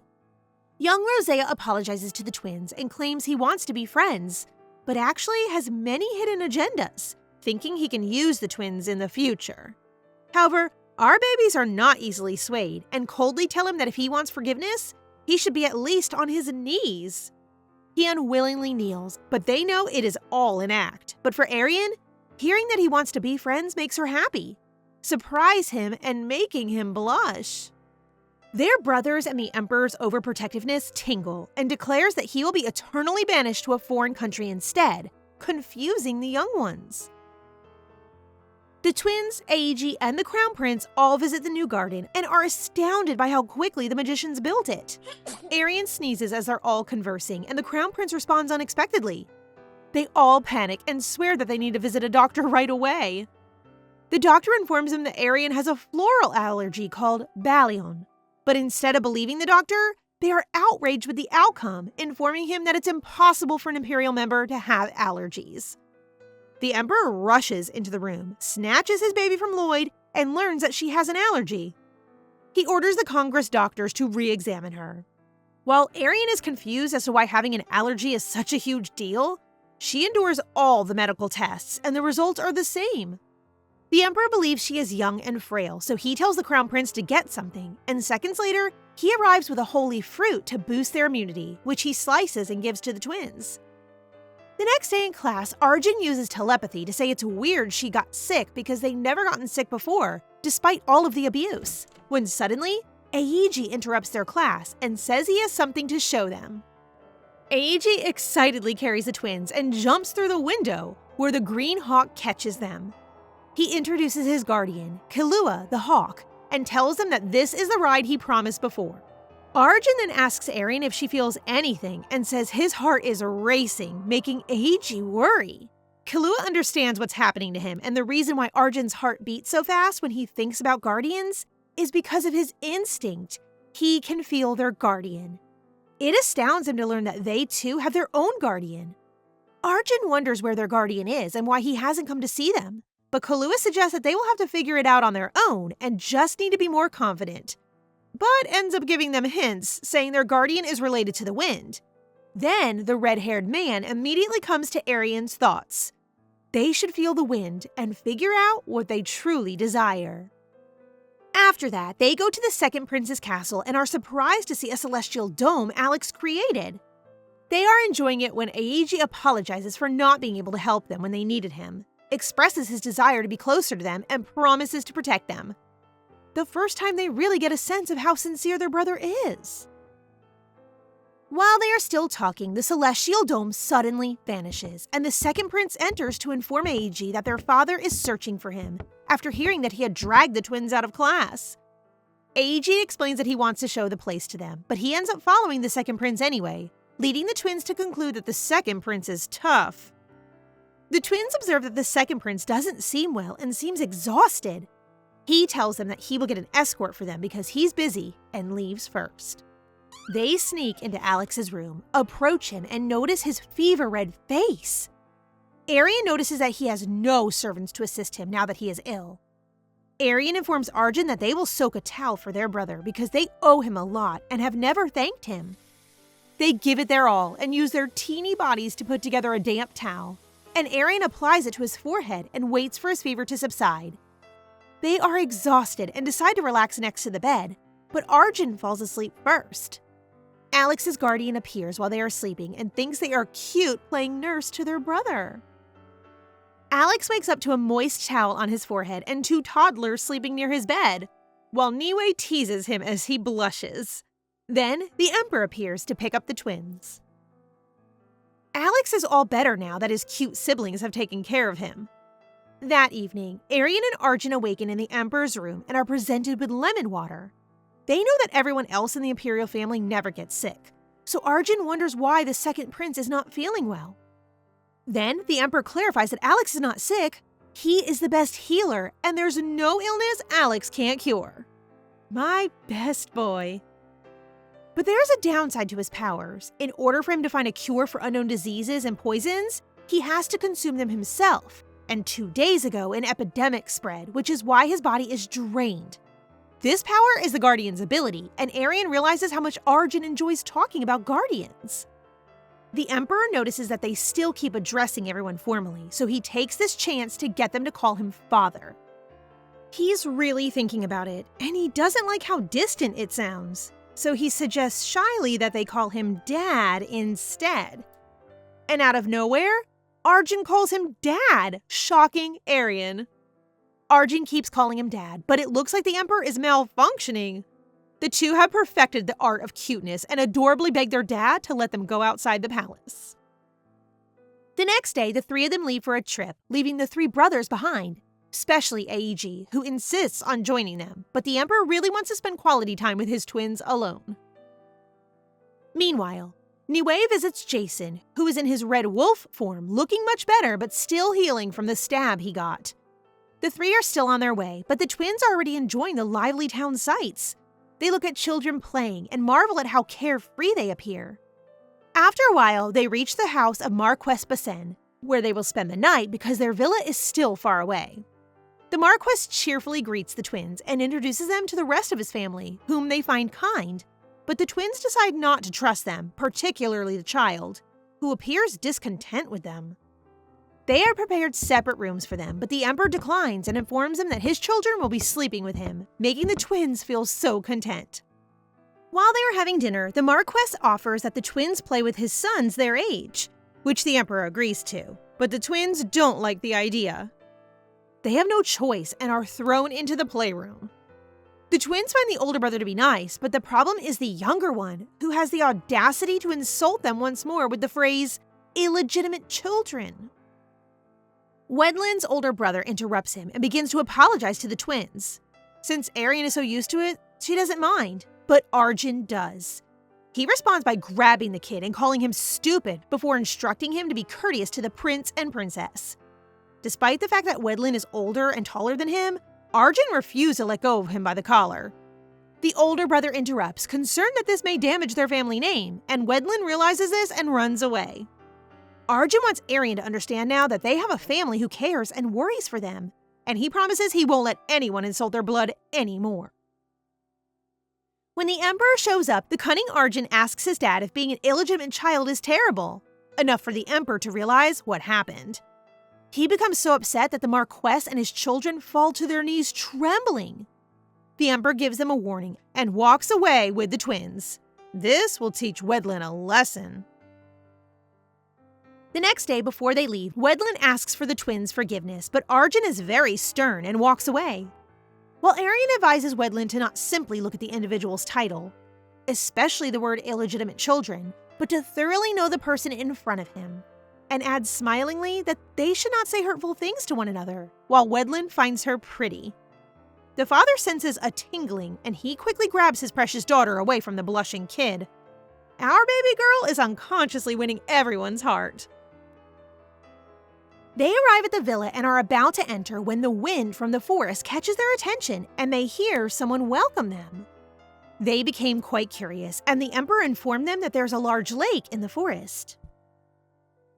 While they are eating, the Emperor announces that he will be unable to tour them since he has work to complete, so they can do anything freely. Arjen begs if they can go out to the lake, and Arienne backs him up, explaining that they will bring knights and maids to keep them safe. But they are confused when their overprotective father swiftly agrees that they can go alone. We know why. Oh, can't wait. As the two stroll through the forest, they can't help but feel glad for what they have now. They aren't starving anymore, and they have a family to call their own. They feel so free. When they reach the end of the path, they discover a lake with a massive wolf lying in it. Arienne wants to run away, but Arjen senses something, and Jason's voice echoes, explaining it is their thirst for their guardian. Jason then appears before them and shrinks to a smaller version of himself, which is, by the way, so cute, and finally proudly greets his masters. He kneels, introducing himself as the Wolf of the Red Wind, Jason, their own guardian. The twins discover that their royal pride and yearning for freedom are the only things that can wake Jason up. Jason wishes to surprise their father and believes that the best way to do so is to ride on him. Arienne then notices how joyful Arjen appears, as if he has been waiting for this moment. When they arrive, the Emperor, as expected, is envious of Jason's closeness to his children, but he is delighted and proud that they can now summon their own guardian. Later that night, Jason thanks the Emperor for visiting the villa with his masters. But what bothers him is Arienne, whose imperial abilities are weaker than Arjen's, and even her reaction to the guardian is faint. The Emperor believes that this is because Arienne has thicker Habi blood, while Arjen has thicker imperial blood. But it doesn't matter. She's still his only daughter. The Emperor shares that they will hold a luxurious banquet when they return, since there are still nobles who are hostile to them. He thinks it is time for his twins to stand tall as Prince and Princess of the imperial family. When they get home, they smell the flowery perfume that can only be detected after manifestation. And the Emperor figures out it is Eiji. He then orders the butler to organize a banquet in a month to finally present the twins to the world, which the twins appear to be happy with. Also, he orders another banquet as a celebration for Eiji. The twins are so curious about how much their brother has changed after his manifestation that they decide to visit him. When Eiji found out that he had other siblings, his first thought was that they were extremely unlucky to be born in a country that despises illegitimate children. It was simply curiosity at first, but he didn't know how small and precious the twins are until he met them. And his big brother instinct wants to protect them, so he's worked hard to get stronger. Now in the present, the twins are so shocked to see how he has changed and is now looking more like a heartthrob. Their other brothers are handsome, but pretty is how they can describe Eiji. After taking a shower, he allows his siblings to braid his silky hair and tells them he can just cancel his manifestation celebration if they don't like it. But the twins' eagerness to attend surprises him, and he starts to squeeze the babies. He is so happy that he can just conquer the Forest Empire to give to Arienne, which draws the twins' attention. The Forest Empire is the only other empire with a ruling emperor, and the family owns the power of nature spirits, which is why their territories are lovely. Eiji's explanation got cut off when their other brothers arrived. The second prince, who has worked tirelessly to bring the twins and Jason together, congratulates them. Of course, the twins realize his efforts and express their heartfelt gratitude to him. Nobles are approaching the twins more frequently now, as reports of them having a guardian and the announcement that the Emperor himself is organizing a banquet for them spread. That night, Arienne wonders why she lacks the instincts for an imperial member, as the others do, and begins dreaming about her older self gazing at a silver moon, feeling a sense of longing. What could that mean? Meanwhile, Prince Edward of the Forest Empire accepts their invitation to attend the banquet, since his magic tool is picking up Habi blood coming from the Yuriana Empire, and decides to investigate. So a month has passed and the banquet arrives. The Emperor begins his speech by congratulating Eiji on his manifestation and the twins on getting a guardian. Princess Arya of Malia Kingdom is the first to greet the twins, and she mentions the pink bunny that the twins recall Eiji stole before. She thanks them for returning her bunny and expresses her gratitude by offering them jewelry made of rare red jade, which sparks the interest of other nobles, and they start lining up as well. When it's Prince Edward's turn to greet them, Arienne notices a foresty smell on him and flinches somewhat when the prince notices the same thing and compliments how she smells like the forest, but is stopped short by Eiji. Eiji recognizes the prince's bad personality and orders him to leave before he can do anything to his sister. But all eyes are on Jason as he approaches the twins, looking fantastic with his bangs up. He congratulates them and calls Arienne, who is still in awe of how beautiful he is, to swiftly leave her father's side and take Jason's hand. He then invites the princess to be her first dancing partner, which does not bode well for the boys in the family, lol. Arienne's heart flutters at the suddenness of his request, but she accepts. Prince Edward, on the other hand, is certain that Arienne is a Habi and up to no good. As the music starts to play, the two begin to dance. Jason smoothly compliments Arienne so she won't be nervous when she suddenly realizes how much he must have suffered in the past because they lack the pride of being royals, and takes the chance to thank him for not giving up on them. Back to our boys, Alex is trying to convince their father to just let Jason for once, since all the nobles seem to like it, while Lloyd believes now is the ideal time for the Emperor to make the announcement. So following the dance, the Emperor proclaims a new decree that his empire is no longer permitted to discriminate against children based on any situation of their birth. Their brothers take turns declaring that those who abandon their children will be punished, and now that they have magic that can trace one's bloodline, there is no excuse to reject their own blood. It is also time for Jason to reveal his true form as their guardian, shocking everyone in the room. And the twins are not wasting any chance to tell everyone to respect them. Not because of their hair or their guardian, but as among the children who should not be discriminated against, and to accept their existence. Finally, the pride within them is growing. The celebration ends well, and as the twins are about to return to their room, our sneaky Aiji plans to go out with them to the town for their post-party. They use magic to color their hair black as a disguise, which really suits the three of them. And off they go, while Prince Edward finds them sneaking out. They are having a good time in the bustling town when Arienne becomes distracted after smelling the same woody scent that Prince Edward smells near them. She brushes it off and eats street food while Aiji and Jason compete for her attention. Cuties. Arjen then notices several commoners playing street chess and becomes intrigued, wanting to play himself. And Aiji, as a proud brother, presents Arjen with confidence, even staking 50 gold to whoever can beat his cute little brother. Arjen, as expected, wins all 10 matches, but the players refuse to accept loss at the hands of a child and begin arguing with Aiji. Aiji is about to teach them a lesson when Prince Edward beats him to it by using magic to put the grumpy players to sleep. They then move to a quieter alley, and Arienne reveals that Prince Edward must have been following them, as she can smell his unique scent shortly after they get to town. The young prince does not deny it, and goes to request a favor from Aiji, which is to visit Duke Ishio's estate. The Duke is known for being peculiar. He rarely visits the imperial palace and prefers to stay in his domain.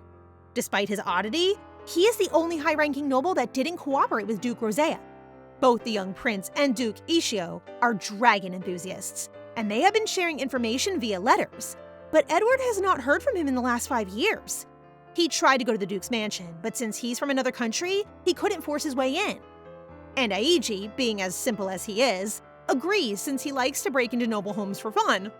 The young prince then approaches Arienne and suggests that she visit the Duke as well to confirm her Heibi ancestry. The following day, while snacking, Arjen notices that Arienne seems troubled, so he acts cute until she breaks the silence. Using telepathy, Arienne shares Prince Edward's little suggestion from last night, which shocks Arjen since only their father, Lloyd, and Alex know about them being half Heibi. Arienne is terrified. Knowing that an outsider is aware of this leads her to believe that she may have thicker Heibi blood than Arjen. Even though she despises being infused with Ruahel's blood, Arjen is there to soothe her and offers to accompany her to the Duke's mansion. The twins, along with Aiji, are now pleading with the Emperor to allow them to visit the Duke's residence. The Emperor can't say no after Arienne makes her adorable puppy look, so he orders Alex to accompany them to ensure their safety, which Alex gladly accepts. He is in the middle of his magic research on the blood tracing spell, but he's stuck in its final stage, so he might as well join them on their little trip to get his mind off of things. They arrive at the Duke's mansion disguised as commoners thanks to their new hair color. Then Alex gives the guards a false letter claiming that they are the Duke's invited guests, but the guards don't fall for his plan. Arienne unexpectedly runs up to the guards and requests entry, but she's shoved away. Our boy's protective mode has been activated. When Aiji and Jason begin beating the guards, the commotion draws more guards and Alex switches tactics, deciding to let them be captured. Meanwhile, Duke Ishio's butler reports the ruckus, and the Duke orders that they be brought to the underground maze as sacrifices to him. The butler is against the Duke's order, so he tells them to wait at the entrance of the underground maze until evening, when he will open the door and let them out. Now that they are within the forest-like underground, Alex and Aiji can sense a strong mana in it and decide to investigate the area. They begin exploring, but thanks to our smart little Arjen, he discovers that they are walking in circles since he keeps seeing the same flower from which he picked a petal. And when Arienne mentions that the forest lacks the woody, refreshing aroma that it should have, Alex realizes that they may be inside an illusion. Just as they are planning the twins' safety, the ground suddenly crumbles. The twins fall into it, and it quickly closes again. Jason begins to let out a massive power and starts crying and panicking, but then gets scolded by Aiji. This is the first time we'll see Aiji really acting rational, making Jason calm down. Nothing to worry. Alex can actually see the illusion cores that they can destroy to break the illusion. Meanwhile, the twins wake up submerged in green water, and after a harrowing swim to dry land, meet a man with long white hair and horns. who reassures them that the liquid they're in is a harmless potion. Arienne's heart skips a beat when she realizes the man in front of her is the silver moon she saw in her dream. The twins are taken aback when the man approaches them and starts smelling Arienne's hair. He calls her Haby and starts carrying the twins when our boys barge in. Both the Duke and his son love dragons so much that they always buy any dragon collection they can find. This has put them in a lot of debt, but Duke Acio isn't worried because as long as he can get the potion underground, money won't be an issue. Back in the underground, the mysterious man sees our boys as a threat to the twins, or Habys as he calls them. He lets out a tremendous power that the twins have never felt from either the Emperor or Jason. Even the princes are acknowledging his strong mana and realizing he's an actual dragon named Sidwell. Things are getting more dangerous, and Alex isn't sure if he can protect everyone. However, Jason didn't even flinch after learning Sidwell is a dragon. He immediately launches an attack against Sidwell, but Arienne stops him. She stutters as she tries to scold Sidwell as well, and surprisingly, Sidwell softens and apologizes. After everyone has calmed down, Sidwell explains that he has been staying underground for the past 5 years after Rurahel disappeared. He describes her so nicely that it disgusts the twins, especially Arienne, who despises being called Haby. They summon Jason, and he quickly takes the twins from Sidwell's grasp, which makes the dragon furious. But when he sees how angry they are, he realizes he may have done something wrong and apologizes again. Then he discovers that the twins are Rurahel's children, and that, contrary to how he knew her, she is an abusive mother to them. Sidwell is actually a friendly dragon and shares that the Duke begged him to stay, which is fine with him as long as he has a place where he can rest peacefully, which is the underground.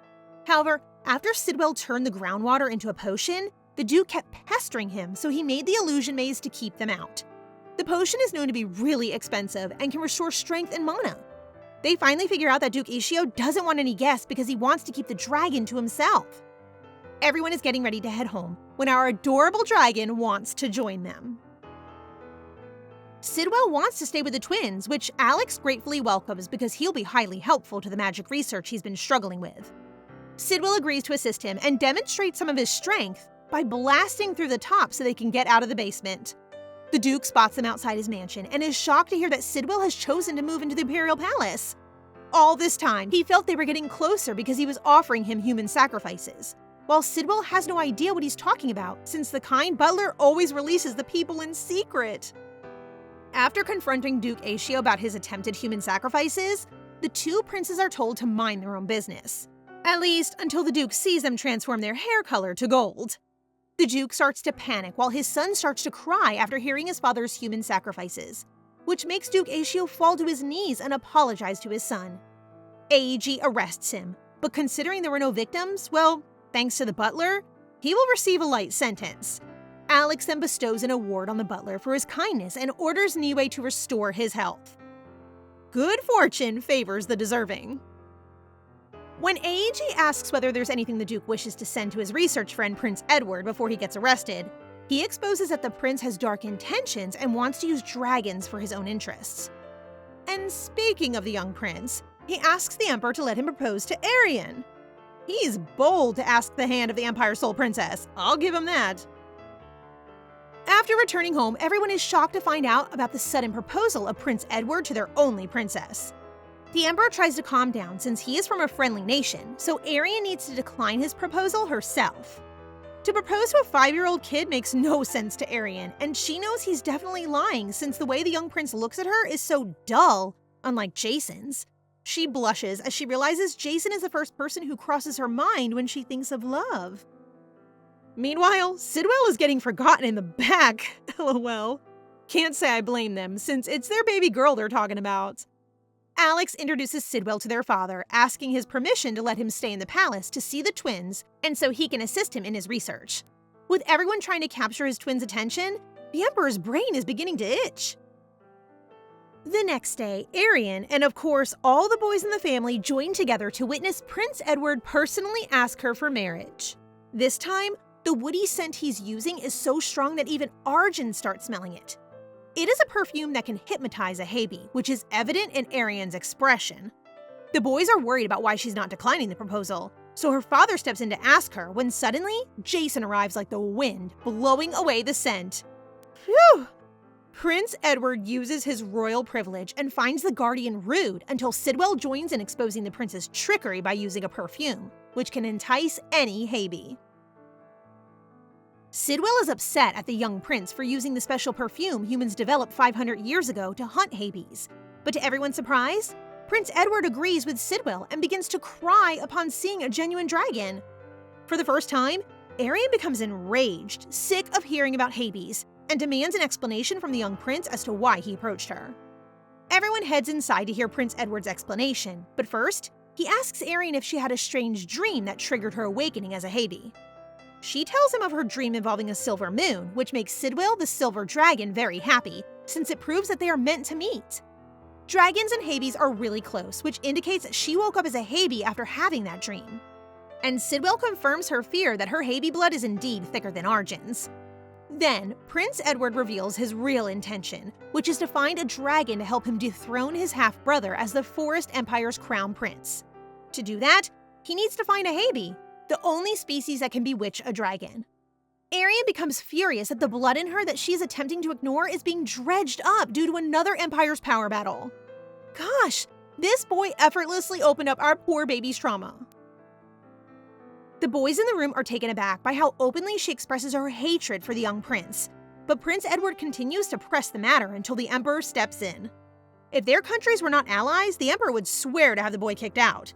Still, Edward is so desperate that he directly asks Sidwell to lend him his power, which he flatly declines. Sidwell has already decided to create a contract with Arienne, his final contractor, so there's no point in negotiating with him. Edward must win Arienne's favor now that he is aware of this, but she is very adamant about not accepting an apology from him.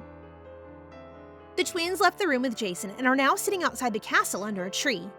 Arienne has never realized that she never expresses how she feels and gets angry for herself until today. She wonders if it is a good thing, and Jason reassures her that her expressing her emotions is a positive move that will strengthen herself and him as their guardian. In a very touching gesture, the two boys reassure her that she need not be concerned about her blood. Back in the room, their brothers begin taunting the young prince and urging him to go. But before he departs, the Emperor emits a dreadful aura to remind him to seek his only princess's forgiveness. Ooh, Dad is angry. For the first time, Prince Edward feels scared by the Emperor's presence after he threatens him not to go back home until he receives Arienne's forgiveness. And so when the twins return to the castle, Prince Edward is the first to greet her. Instead of ignoring the young prince, since both of them are both illegitimate children, she wants him to understand that digging into her past without her permission is extremely disrespectful.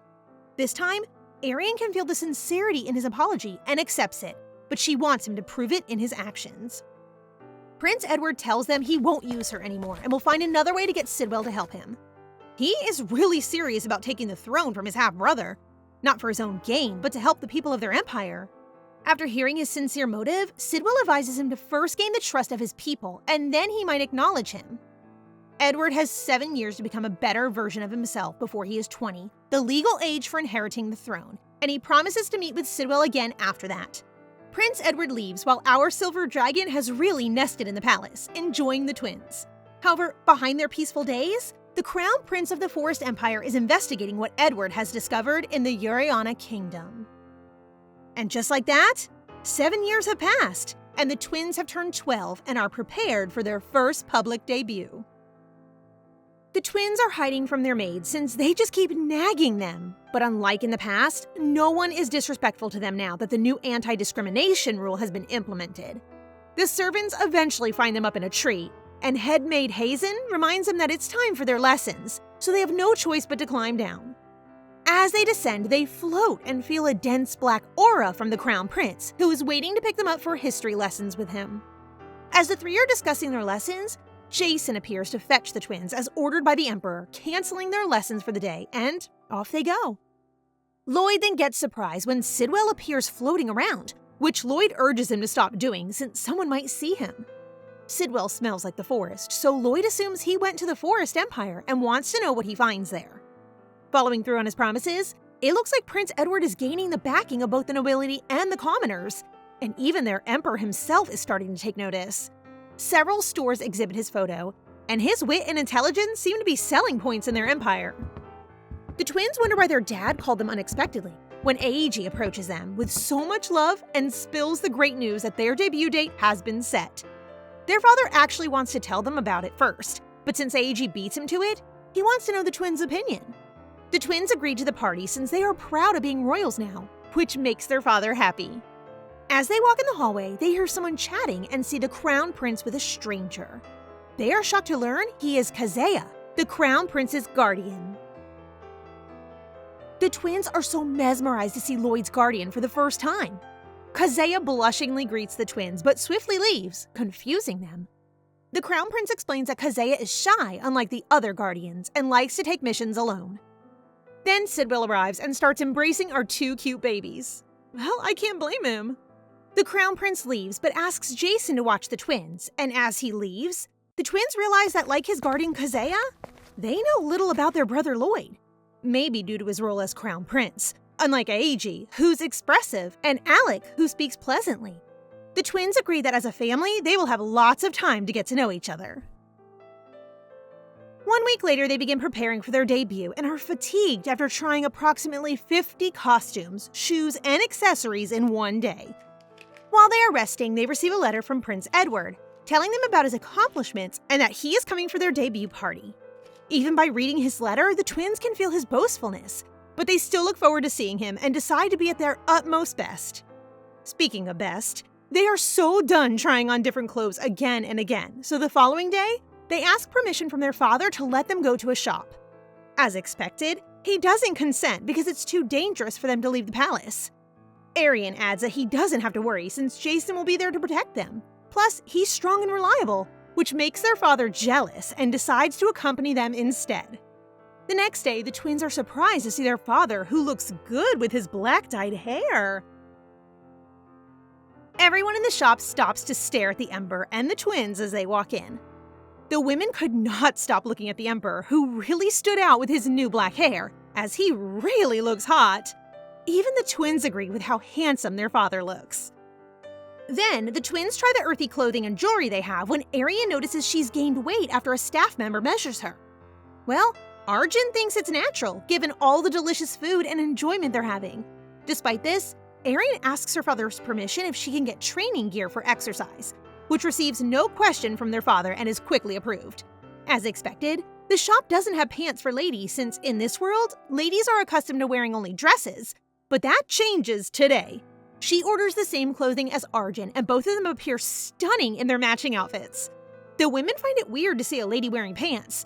Even the Emperor is taken aback for a time, but finds his daughter really smart and sassy. The new style quickly became a trend among noble women without Arienne's knowledge. Inside the carriage, after thanking their father for accompanying them on their shopping trip, Arienne informs him about Prince Edward, who will be attending their debut party. The twins think Prince Edward is truly impressive for all of his accomplishments, and want to talk to him more when they meet. But the Emperor warns them to be careful because they might get caught up in the Forest Empire's son's battle for the throne. Everything appears to be fine in his letter, but they now realize that Edward is actually facing problems on his own. Meanwhile, at the Forest Empire, Prince Edward has been poisoned, and the Crown Prince decides to go to the Yuriana Empire's debut ball instead. The twins are busy preparing for the debut ball, learning the names of the nobles and their positions with their teacher, the Crown Prince, since by doing so, it will help them gain the nobles' favor. The bashful Kazuya then enters the room to report something to Lloyd, prompting him to end their lesson and let them study on their own. As they walk out of the room, Arienne finds the two mysterious, but Arjen believes it is usual for him to act this way because he is the Crown Prince. A servant informs them that they have a visitor who is a delegate from the Forest Empire, which they believe is Prince Edward, but to their surprise, it is the Crown Prince of the Forest Empire, Prince Winston. According to him, Prince Edward is sick due to overwork, so he has to fill in, which leads the twins to believe that if that is the case, he should have sent them a letter stating that he'll be unable to attend their party. So they find him really fishy. He tries to enchant the twins by claiming that they are truly lovely. No wonder his brother likes them and the Emperor cherishes them despite their unfortunate birth. Just in time for Alex to hear and correct him, more like threatening him in a friendly way, to never disrespect his siblings or it could cause trouble. The twins leave with their brother Alex and ignore Winston, which infuriates him. The twins are concerned about Prince Edward since they know he really wants to meet Sidwell. Plus, they have a bad feeling about the Crown Prince. Alex reassures the twins that everything will be alright since they will keep an eye on Prince Winston and keep him away from them. After having tea with the twins, Alex puts a protective spell on the shoes the twins will be wearing to the celebration to ensure their safety. 2 days later, the twins are dressed beautifully for their debut. But Arjen complains that his shoes are too tight, prompting the maid to hand him a pair in a larger size before rushing off to their father. Sounds like a problem to me. Crown Prince Winston's right-hand man has locked up Prince Edward and circulated rumors that he is simply sick and being treated by doctors.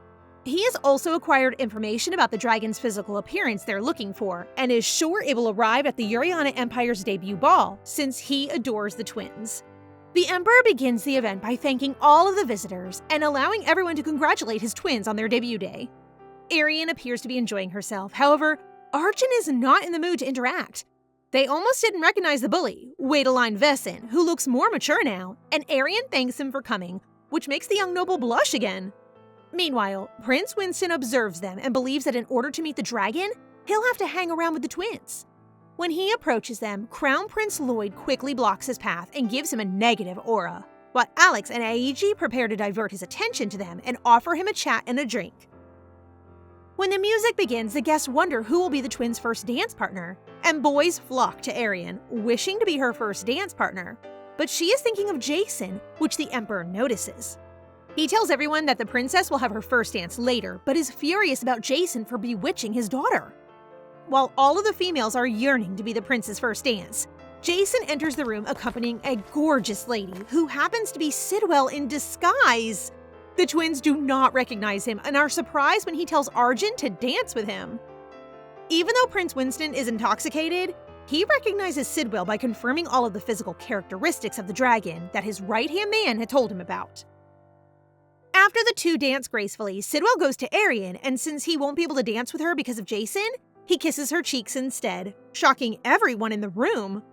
The Emperor hurriedly wipes her face, while Jason begins lecturing Sidwell, but ends up receiving a kiss from him as well. Our jokester dragon quickly leaves before he gets scolded by the Emperor and the brothers, while Jason, still reeling from the traumatic kiss, asks for Arienne's hand to dance. Since this is what Arienne desires, the Emperor allows it to continue. Then everyone watches as the princess and our best lad Jason dance and have a good time. Meanwhile, Crown Prince Winston approaches Sidwell, who is relaxing on a balcony. Prince Winston, like Prince Edward, asks Sidwell to help him take the throne. But to his surprise, our silver dragon is aware of the abandoned land of the Forest Empire and questions him if he will include it in his new empire. After Winston feigns ignorance, Sidwell concludes his little brother is a far better ruler than him and leaves. Back at the party, the twins are taking a break in a room and hiding from the young nobles who want to play with them. The twins are planning to run away to the garden when suddenly a black shadow attacks one of their maids, and not long after, attacks them as well. Alex's protection magic on Arienne's shoes worked, thank goodness, but Arjen wasn't wearing his special shoes and got taken. After Arienne yells so loudly, the young nobles find her in the room, trembling inside the barrier while the shadows are trying to get her. The kids don't know what to do until Jason arrives, blasting all the mysterious shadows. She cries in his arms, worrying about Arjen, and after Jason reassures her that her twin is fine, she collapses. While the Imperial family waits for Arienne to awaken, they hold a meeting and believe the attacks are the work of Crown Prince Winston. However, they don't have enough proof until Sidwell comes in and shares that Prince Winston's purpose in attending the party is him, since he knows that he's a dragon. Everyone instantly understands what's going on and concludes that Winston abducted Arjen in exchange for Sidwell. Meanwhile, Arjen awakens in an unfamiliar location and is greeted by the evil Crown Prince Winston. Arjen is relieved that Arienne is safe, but his life faces danger when Winston forces him to drink tea with him and begins choking our helpless baby. He makes a sudden, unconscious call to Arienne and Jason, which they both swiftly pick up on. After regaining consciousness, Arienne is greeted by her caring family, but right now, saving Arjen is the top priority. Jason can feel Arjen's presence in the southwest, but he can't figure out the exact location. Arienne considers Arjen's pleading tone earlier a sign that their time is running out, so this is bad news. Thankfully, our shy Kazea shows up to report the good news that he has captured the kidnapper, Winston's right-hand man. He is the one who summoned the Dark Shadows to take Arjen, and the Emperor wasted no time in grilling him.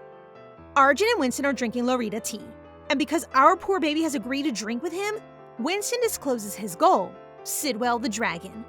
He despises his half-brother Edward and refuses to allow him to take the throne, so he investigated Edward's fixation with the Yuriana Empire and began spying on the twins, which is how he discovered the dragon residing in their empire.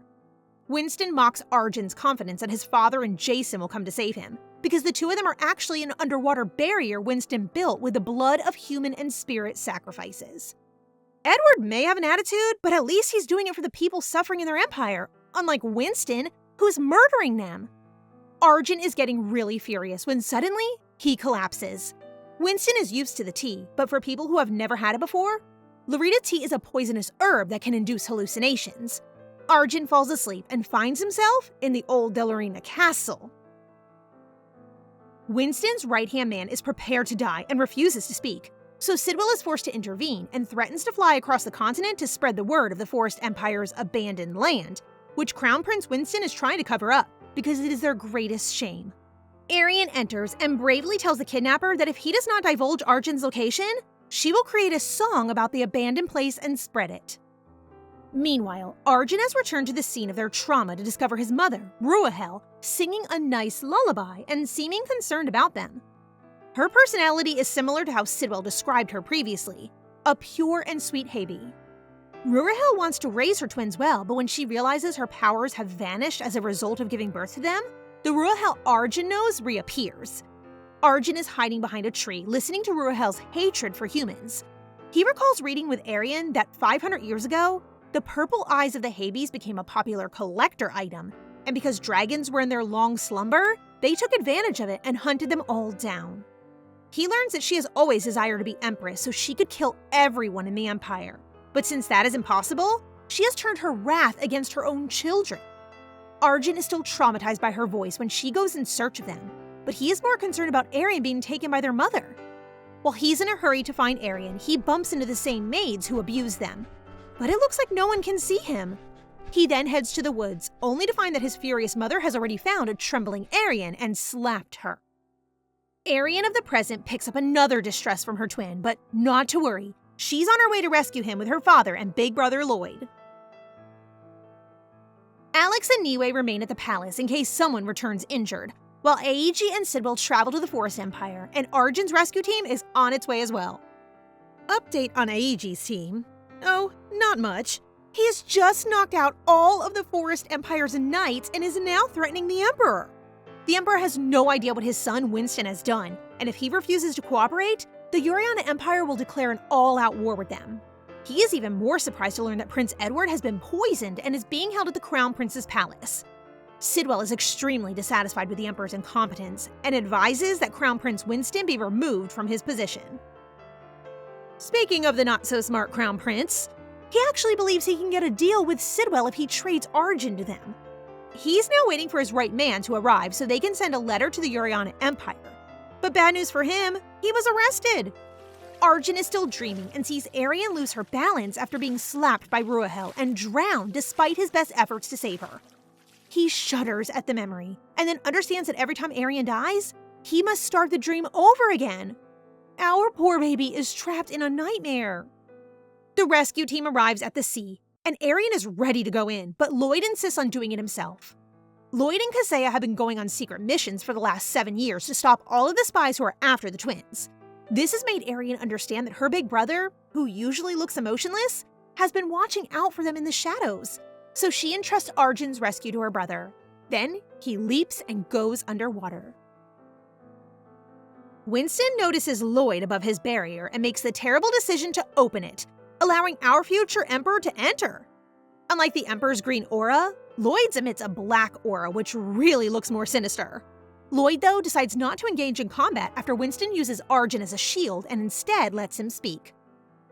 Since they are both crown princes, Winston hopes he will agree with him that his illegitimate brother should not be given any position, and only royals like them should take control, which just proves how incompetent he is. After Lloyd expresses his disdain for Winston, Winston becomes enraged and begins to ensnare Lloyd in the vines of which he is so proud. Well, this is just child's play for Lloyd as he effortlessly blows away the vines and carries Arjen to safety in his arms. He doesn't need Kazeya, and except for his father, he reminds Winston that he is the strongest on the continent. And to show how powerful he is, he destroys the whole barrier and returns to the surface with both Arjen and a knocked out Winston. Now that her twin is safe, Arienne starts bawling her eyes out. But when she finds that Arjen won't wake up, chills go down her spine as she suspects something is wrong with him. They have arrived at Alex's infirmary and learn that Arjen is inside a hallucination after drinking the secret tea of the Forest Empire, which can make anyone sleep for eternity. Because the poison affects the mind, Niwe and Alex are unable to counteract it, and the only people who know about the antidote are the imperial family of the Forest Empire. You can see the fear and desperation in Arienne's eyes, as she cannot wait for Eiji and Edward to arrive with the antidote. So Lloyd decides to enter Arjen's dream to find out what's happening to him. It is one of Kazeya's abilities to let him enter someone else's subconscious. However, he cannot intervene but can only observe. Lloyd goes into Arjen's dream and finds his baby brother stuck in a loop where Arienne keeps dying and Arjen keeps begging the nightmare to stop. Everyone is puzzled to watch Lloyd cry in his sleep, and not long after that, Eiji finally arrives with Edward. Unfortunately, Edward is unable to create an antidote because Winston threw away all of his books and ingredients, and even if they obtain all of the ingredients, it will take a month to complete. Lorita T reveals a person's deepest fear. Their only remaining hope is for Arjen to overcome his own in order to regain consciousness. They have no idea what Arjen's greatest fear is until Lloyd wakes up and shares what he saw in the dream. He believes Arienne is the key to waking him up. Lloyd shocks everyone by announcing that only Arienne can help Arjen awaken, and despite everyone's concerns, Arienne is ready to do anything for her brother. Alex prepares incense for Arienne and urges her to concentrate while thinking about Arjen. The incense will blur the threshold of consciousness, allowing her to converse with Arjen. Jason apologizes for not being of use as her guardian, but Arienne assures him that his presence makes her feel comfortable, and he urges her to return safely with Arjen. Eiji expresses anxiety for Arienne as she settles down to concentrate, but their father tells them that she will succeed because she is his daughter. Arienne closes her eyes and thinks of Arjen. The instant she hears that Lorita T's effect reveals to you what you fear most, she can already assume that Arjen's greatest fear is losing her at the hands of Ruahel, just like she is to him. As she concentrates, her body produces a mysterious mana that amazes everyone. Their father tells them it's the Heibi power, which must have grown stronger through Arjen's dream. Arjen tries to hide in his dream, afraid of seeing his sister's death over and over. The 5-year-old Arienne sees him but wonders why he's bigger than her. When he discovers she can see him, he cries and holds her, thinking that something has changed. After he calms down, he tells her that he is from the future and proudly shares how different their lives are in the future, making him miss his family so much, especially the real Arienne. She pats his head, and because she trusts all he says to her, she asks one inquiry concerning their future. Are they happy? Arjen can see sadness in Arienne's eyes and wants to reassure her that they will have happy lives in the future, but gets interrupted when Ruahel appears. Ruahel believes Arjen is using magic stolen from her to make himself taller and attempts to smack him, but Arienne shields it and is slapped instead. He has enough of seeing Arienne get beaten and starts protecting the small Arienne behind him. He wants to overcome his fears and decides to fight back, which is the key to stopping the nightmare. Ruahel's body starts disintegrating, but even on the brink of death, she keeps cursing her children. Arjen covers Arienne's ears and starts talking back to her. Her words don't hurt him anymore because he knows they have people who love and trust them, which erases Ruahel completely and makes the nightmare start to crumble. Arienne starts to fade as well, and before it's too late, he makes sure she knows they are very happy in the future with their loving family, making her smile. It is now time for him to wake up. He hears Arienne calling him and sees her arms reaching for him. As he holds her, the young Arienne bids him goodbye and opens his eyes to see the real Arienne crying. Everyone is overjoyed to see the twins awake and rushes to hug them, and Arjen's heart is overflowing with happiness. That night, the twins sleep soundly while their family watches them with relief. Now that Arjen has returned safely, it's time to make Winston pay. In the prison, Prince Winston prepares himself as the Emperor of Yuriana Empire and the Crown Prince are about to make him pay for his crimes. Prince Lloyd enumerates all of his offenses, but when he informs him that he would lose his position as current Crown Prince, he reacts in a way that enrages the Emperor and tells him to keep his mouth shut. Prince Lloyd goes on to say that they learned that he uses human and spirit blood for the barrier he creates to confine Arjen. They have no intention of maintaining a peace treaty with a nation that slaughters its own people, which causes him to panic because it means he will not be the next emperor. So he requests proof to prove that their statement about the barrier is true, and asks why he should be punished under the Yuriana Empire. So the Emperor allows Prince Edward to enter the room, which shocks him, and informs him that the Forest Imperial family accepts all of the allegations listed by Crown Prince Lloyd, and confirms the facts concerning the barrier. Prince Edward then reads a letter from their father declaring his second son as his successor and the next emperor of the Forest Empire. Winston still doesn't believe him after everything he said because he's the eldest son, until Sidwell enters the room and confirms it. He reads another letter from his father, stating that he accepts all of his eldest son's crimes, leaves the punishment in the hands of the Yuriana Imperial family, and will revoke him as Crown Prince. Prince Edward thanks the twins personally and the Yuriana Imperial family in general after finally meeting them. Thanks to AEG, who found him imprisoned while leaving Sidwell to talk to their father and let him write the letter, the proclamation will be held as soon as he returns to their empire. But Arjen wants to request something from the Forest Empire before he leaves. Arjen asks Prince Edward whether the barrier he was locked in has anything to do with the people he wishes to help after he hears Winston talk about how the people of the Forest Empire were sacrificed to make the barrier. Prince Edward explains why it is called the Abandoned Land. The barrier encircling it creates an illusion that hides the place from human eyes, while also serving as a jail that stops anyone from leaving. He goes on to say that Winston built the barrier using the people in the abandoned territory, and that if this truth gets out, the Forest Empire will suffer a backlash from the entire continent, maybe resulting in a rebellion or a war. He discovers it by chance when studying non-human species and tries to convince his father and brother that they must save those people. But they refuse to listen, and even the aristocrats seem unconcerned. That is why he decided to become emperor in order to save the people of that land. After Prince Edward explains, they all understand why he's determined to become the future emperor of the Forest Empire. And Lloyd admires him, but the peace treaty between their empires will be annulled. The treaty provides many benefits, and without it, several cities in the Forest Empire will fall into ruins. But Prince Edward is determined to change the entire Forest Empire to make them proud.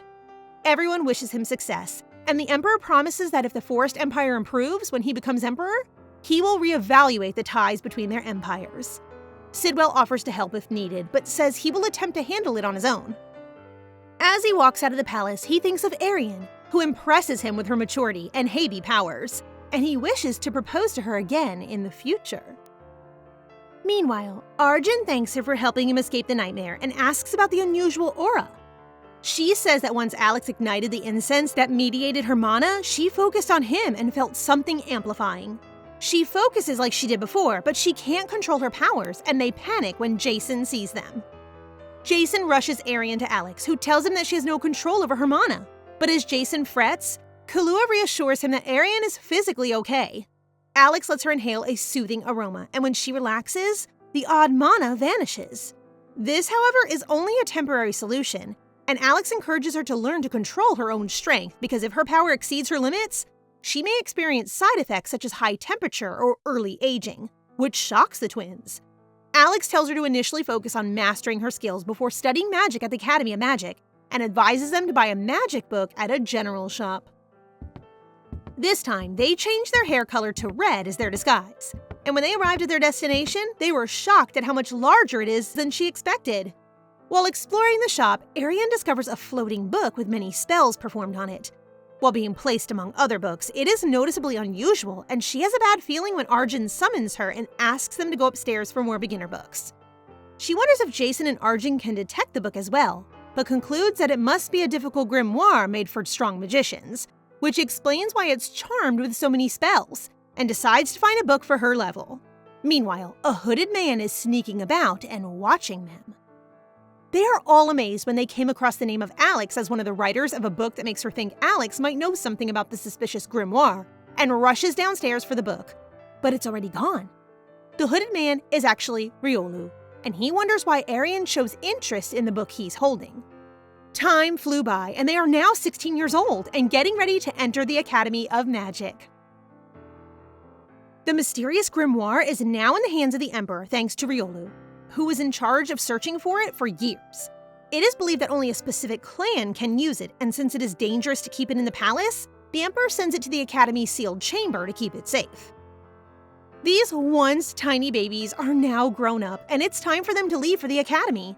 No outsider can just freely enter the Academy, but the Emperor still wants them to be careful.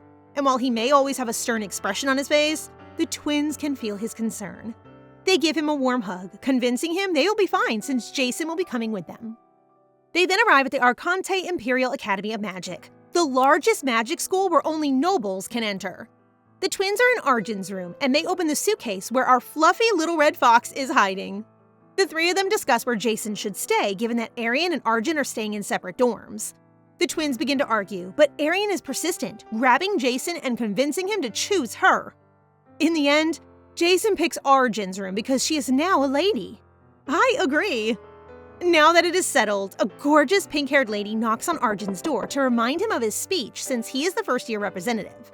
Surprisingly, Arjen is doing pretty well with his speech, while Arienne can hear some ladies fangirling over him. She tries to look around to see familiar faces, but ends up finding a pretty boy. However, Arienne's mood suddenly changes when she overhears some students mocking the pretty boy for being an illegitimate child. Arienne notices the pretty boy shaking as he hears all of the mockery. She despises the fact that people still mistreat illegitimate children, so she uses her princess privilege to make them silent. After Arjen's speech, she is surprised to see Wadeline, once again on stage as the third-year representative. He used to be a spoiled kid, but he has grown up a lot since then. Arjen sits down next to his twin, and she quickly tells him about the illegitimate student who's getting bullied, and they both agree that they won't let it happen again. Following the ceremony, the same pink-haired lady approaches them again and presents herself as one of the Academy's teachers. But what amazes them is that she is the pretty boy's half-sister. She too is an illegitimate child, but she's not publicized, unlike Sahara, the pretty boy, who made headlines after not being given enough time to conceal his identity. Although the anti-discrimination law has been established, many people continue to harass illegitimate children in private, causing some to hide it. After revealing her secret, she formally asks the twins a favor to befriend her younger brother. Luckily, Sahara and the twins are in the same class, so they have time to get to know him. Before they start their class, everyone is required to measure their mana using a mana amplifier. Arienne is hesitant to demonstrate her strength at first, but after witnessing the bully's confidence, she reconsiders and recalls Aiji's reminder about making a good first impression. She summons a phoenix effortlessly and turns the flames into petals, putting everyone in awe. She doesn't mean to frighten the students, but she also has no plans to hold back from the bullies. Meanwhile, back in the palace, the Emperor has become gloomy after his twins left. Even the brothers are acting the same, which Sidwell finds really amusing. He assures the Emperor that the twins are handling things far more competently than he could have imagined. Sidwell is not wrong, since the twins are really making a great first impression at the school. After Arienne shows off her power, Arjen showcases his ice magic as well. He may not be as powerful as Arienne, but as a royal, his power is still top-notch. Sahara is the last to test his mana, and instead of the expected healing or plant-growing magic the twins think he has, he emits a dark aura that causes the amplifier to crack. He quickly stops, and they learn he is using destruction magic, which is unfamiliar to the twins. When he goes to his seat, he meets Arienne's gaze and begins shyly thanking Arienne for stopping the bullies during the ceremony. Arienne is in a good mood after the lesson since she was able to give strength to Sahara, who was going through the same thing they were. While walking, the two come upon Wadeline hurrying, and because they are bored, they follow him and are surprised to see him talking to their old friend Riolu. It has been 11 years since they last saw each other, and the twins are bitter that he hasn't kept in touch with them through letters. Riolu can feel their concern and begins to share. Remember the banishment sentence the Emperor gave him before? He was given a mission under the Crown Prince to uncover a grimoire. Thus, he's been wandering on the outskirts, then eventually ended up in the Empire 4 years ago and found the book in a general store where he had seen them. The grimoire has been sealed in their academy, which comes as a shock to the twins, since they thought the palace is the safest place to keep it. They learn that the only person who can infiltrate the academy is the Emperor, who even admits that it will take him more than a week to completely destroy the whole place. And today happens to be Riolu's inspection day, while Wadeline is in charge of special security. and they're exchanging information when the twins found them. According to their intel, the descendant of the clan who made the grimoire is in their academy, and the clan is said to be born with light purple hair, just like Sahara.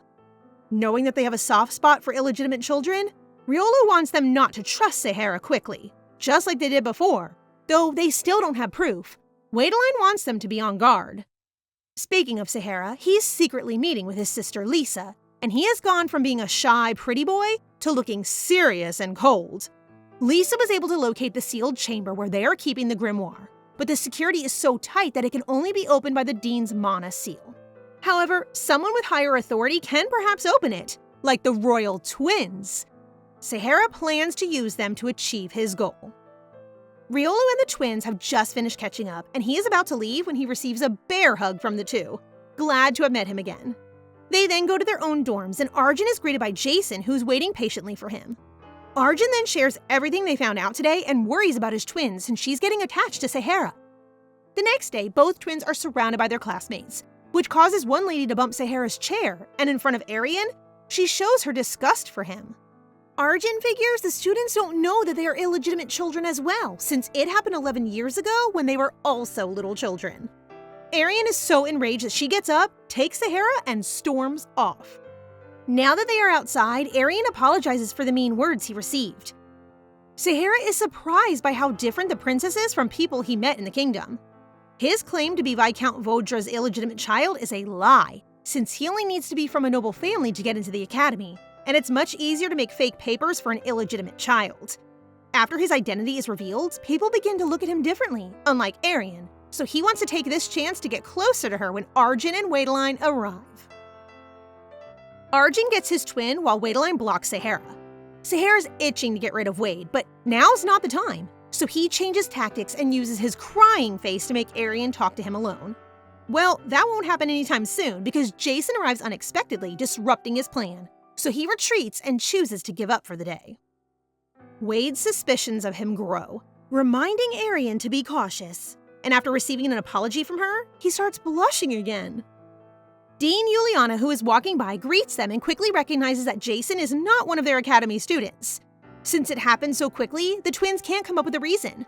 But Jason quickly won over the dean, and since this isn't the first time a guardian, specifically Noe and Alex, have sneaked in, she will let it slide. On a more serious note, Wade suggests that the protective spell on the sealed room be strengthened, to which the dean agrees, making Sahara, who's been eavesdropping, furious. Jason escorts the twins to their room, which gains a lot of attention from the ladies. The worry on Arienne's face that someone might find out Jason is an outsider and put him in danger is making him blush. Arjen has seen that both Wade and Jason blush when they see his twin, so he's going to keep a sharp eye out for all the boys coming up to her. Meanwhile, Sahara has informed Lisa that both Wade and the twins' guardian are impeding their progress, so Lisa is forced to take action herself. Lisa is meeting an informant and selling the information she knows about the mercenary clan of Hedeli Island. Everyone knows that the whole clan died 12 years ago, and they are mercenaries with unusual magic that can destroy things by just touching them.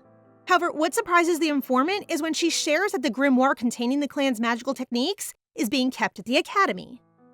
While they are having their lunch, the twins find Sahara eating alone, and Arienne wants to invite him to eat together. She is so oblivious to the situation that Arjen has to remind her about Wade's warning, and their father has Jason accompany them, even though he is not permitted to do so in order to keep them safe. Arienne does not trust Sahara, but she dislikes how he is ridiculed because he's an illegitimate child. So Arjen, being the loving brother that he is, announces to everyone that they are the illegitimate children that they despise. This surprised Arienne, but she then steps up, reminding them of the anti-discrimination statute, and promising that if they hear bullies again, the royal twins will not tolerate it. They even want them to spread it to the whole campus, making the students start to panic while Sahara catches their gaze and receives a warm smile from them. During their break, Sahara can hear students talking about the twins and remembers how they look at him as if to reassure him that he's not alone. The twins' kindness is making him waver. After 11 years since his clan died, not a single person has helped him until now. His thoughts get interrupted when Wade approaches him and demands that he show off his unusual magic. And that's it for today, guys. What did you think? As always, don't forget to like the video and comment for the next part so we know you want more. Remember to subscribe and turn on notifications for updates. See you in the next one!